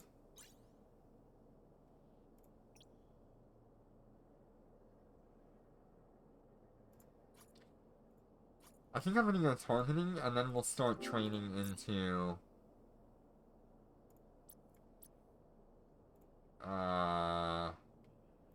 what do we want to train into?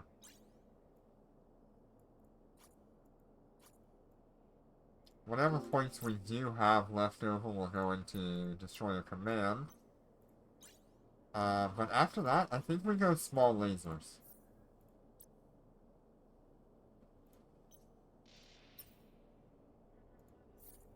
That way...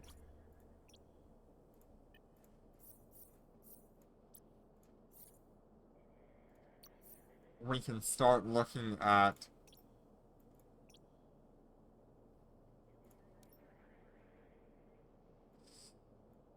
having some good stats on a Succubus or a Cruor eventually when I have the advanced skills available.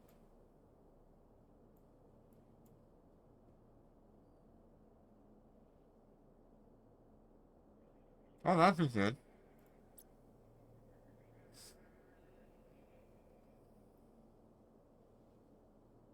We can also look at the Cruor.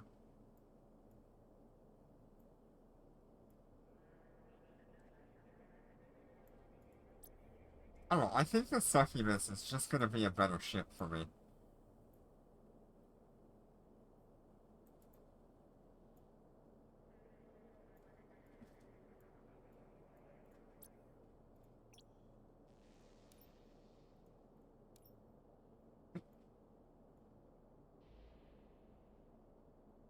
I also think there is a very small chance that the Coercive Navy issue could actually do small Santia content. Yeah, Succubus is definitely shield, so we're gonna have to eventually train into that.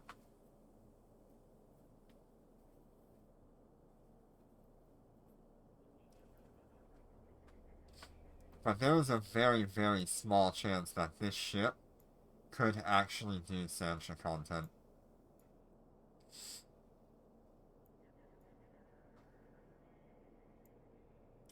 With the 4 high slots, the 3 mid, and the 3 lows, we'd be pretty well off. We could probably put defensive rigs in the combat slot here. That would be like double EM or EM and thermal resistance on here. Just really ruin the Santia's capability to deal with us.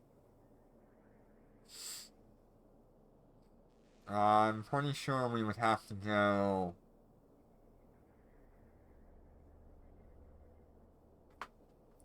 with a yellow, a reactive armor harder, a armor rep, and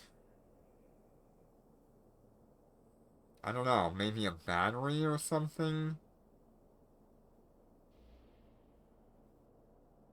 I don't know. It's gonna take some time to think about what we need for that thing to actually run Sansha.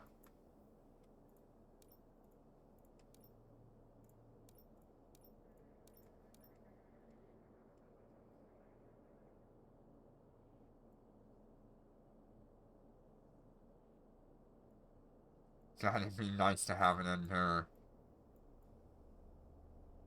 those 5 low slots.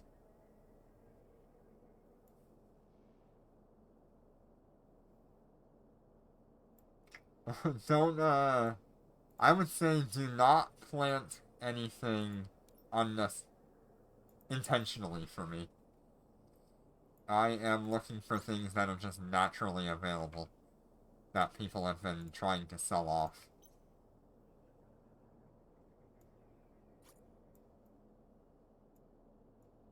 Yeah, Coercer 2 is just not good enough.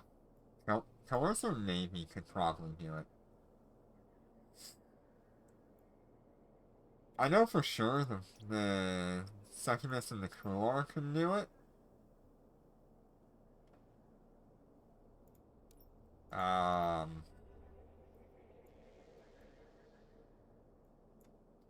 honestly would not be surprised if we could get into like the Punisher Assault and start running it. But once again, we need advanced skills for that.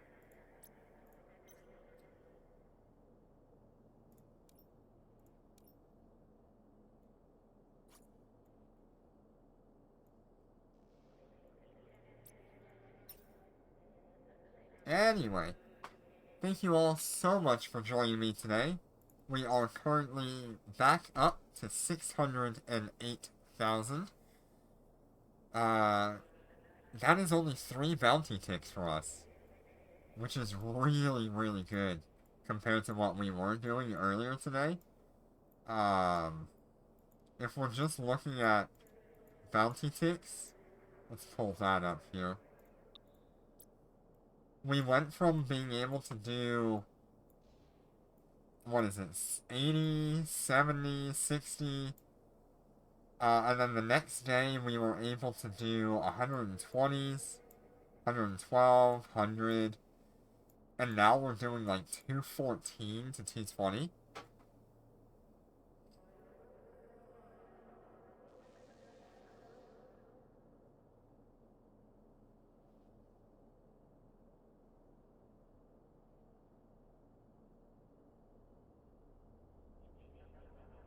I think that is a huge improvement.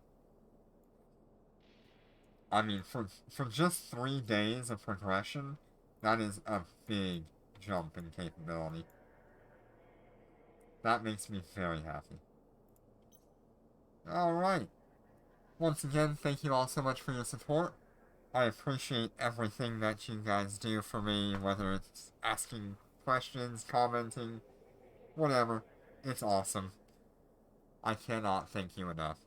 So thank you and have a great day. Take care and be safe.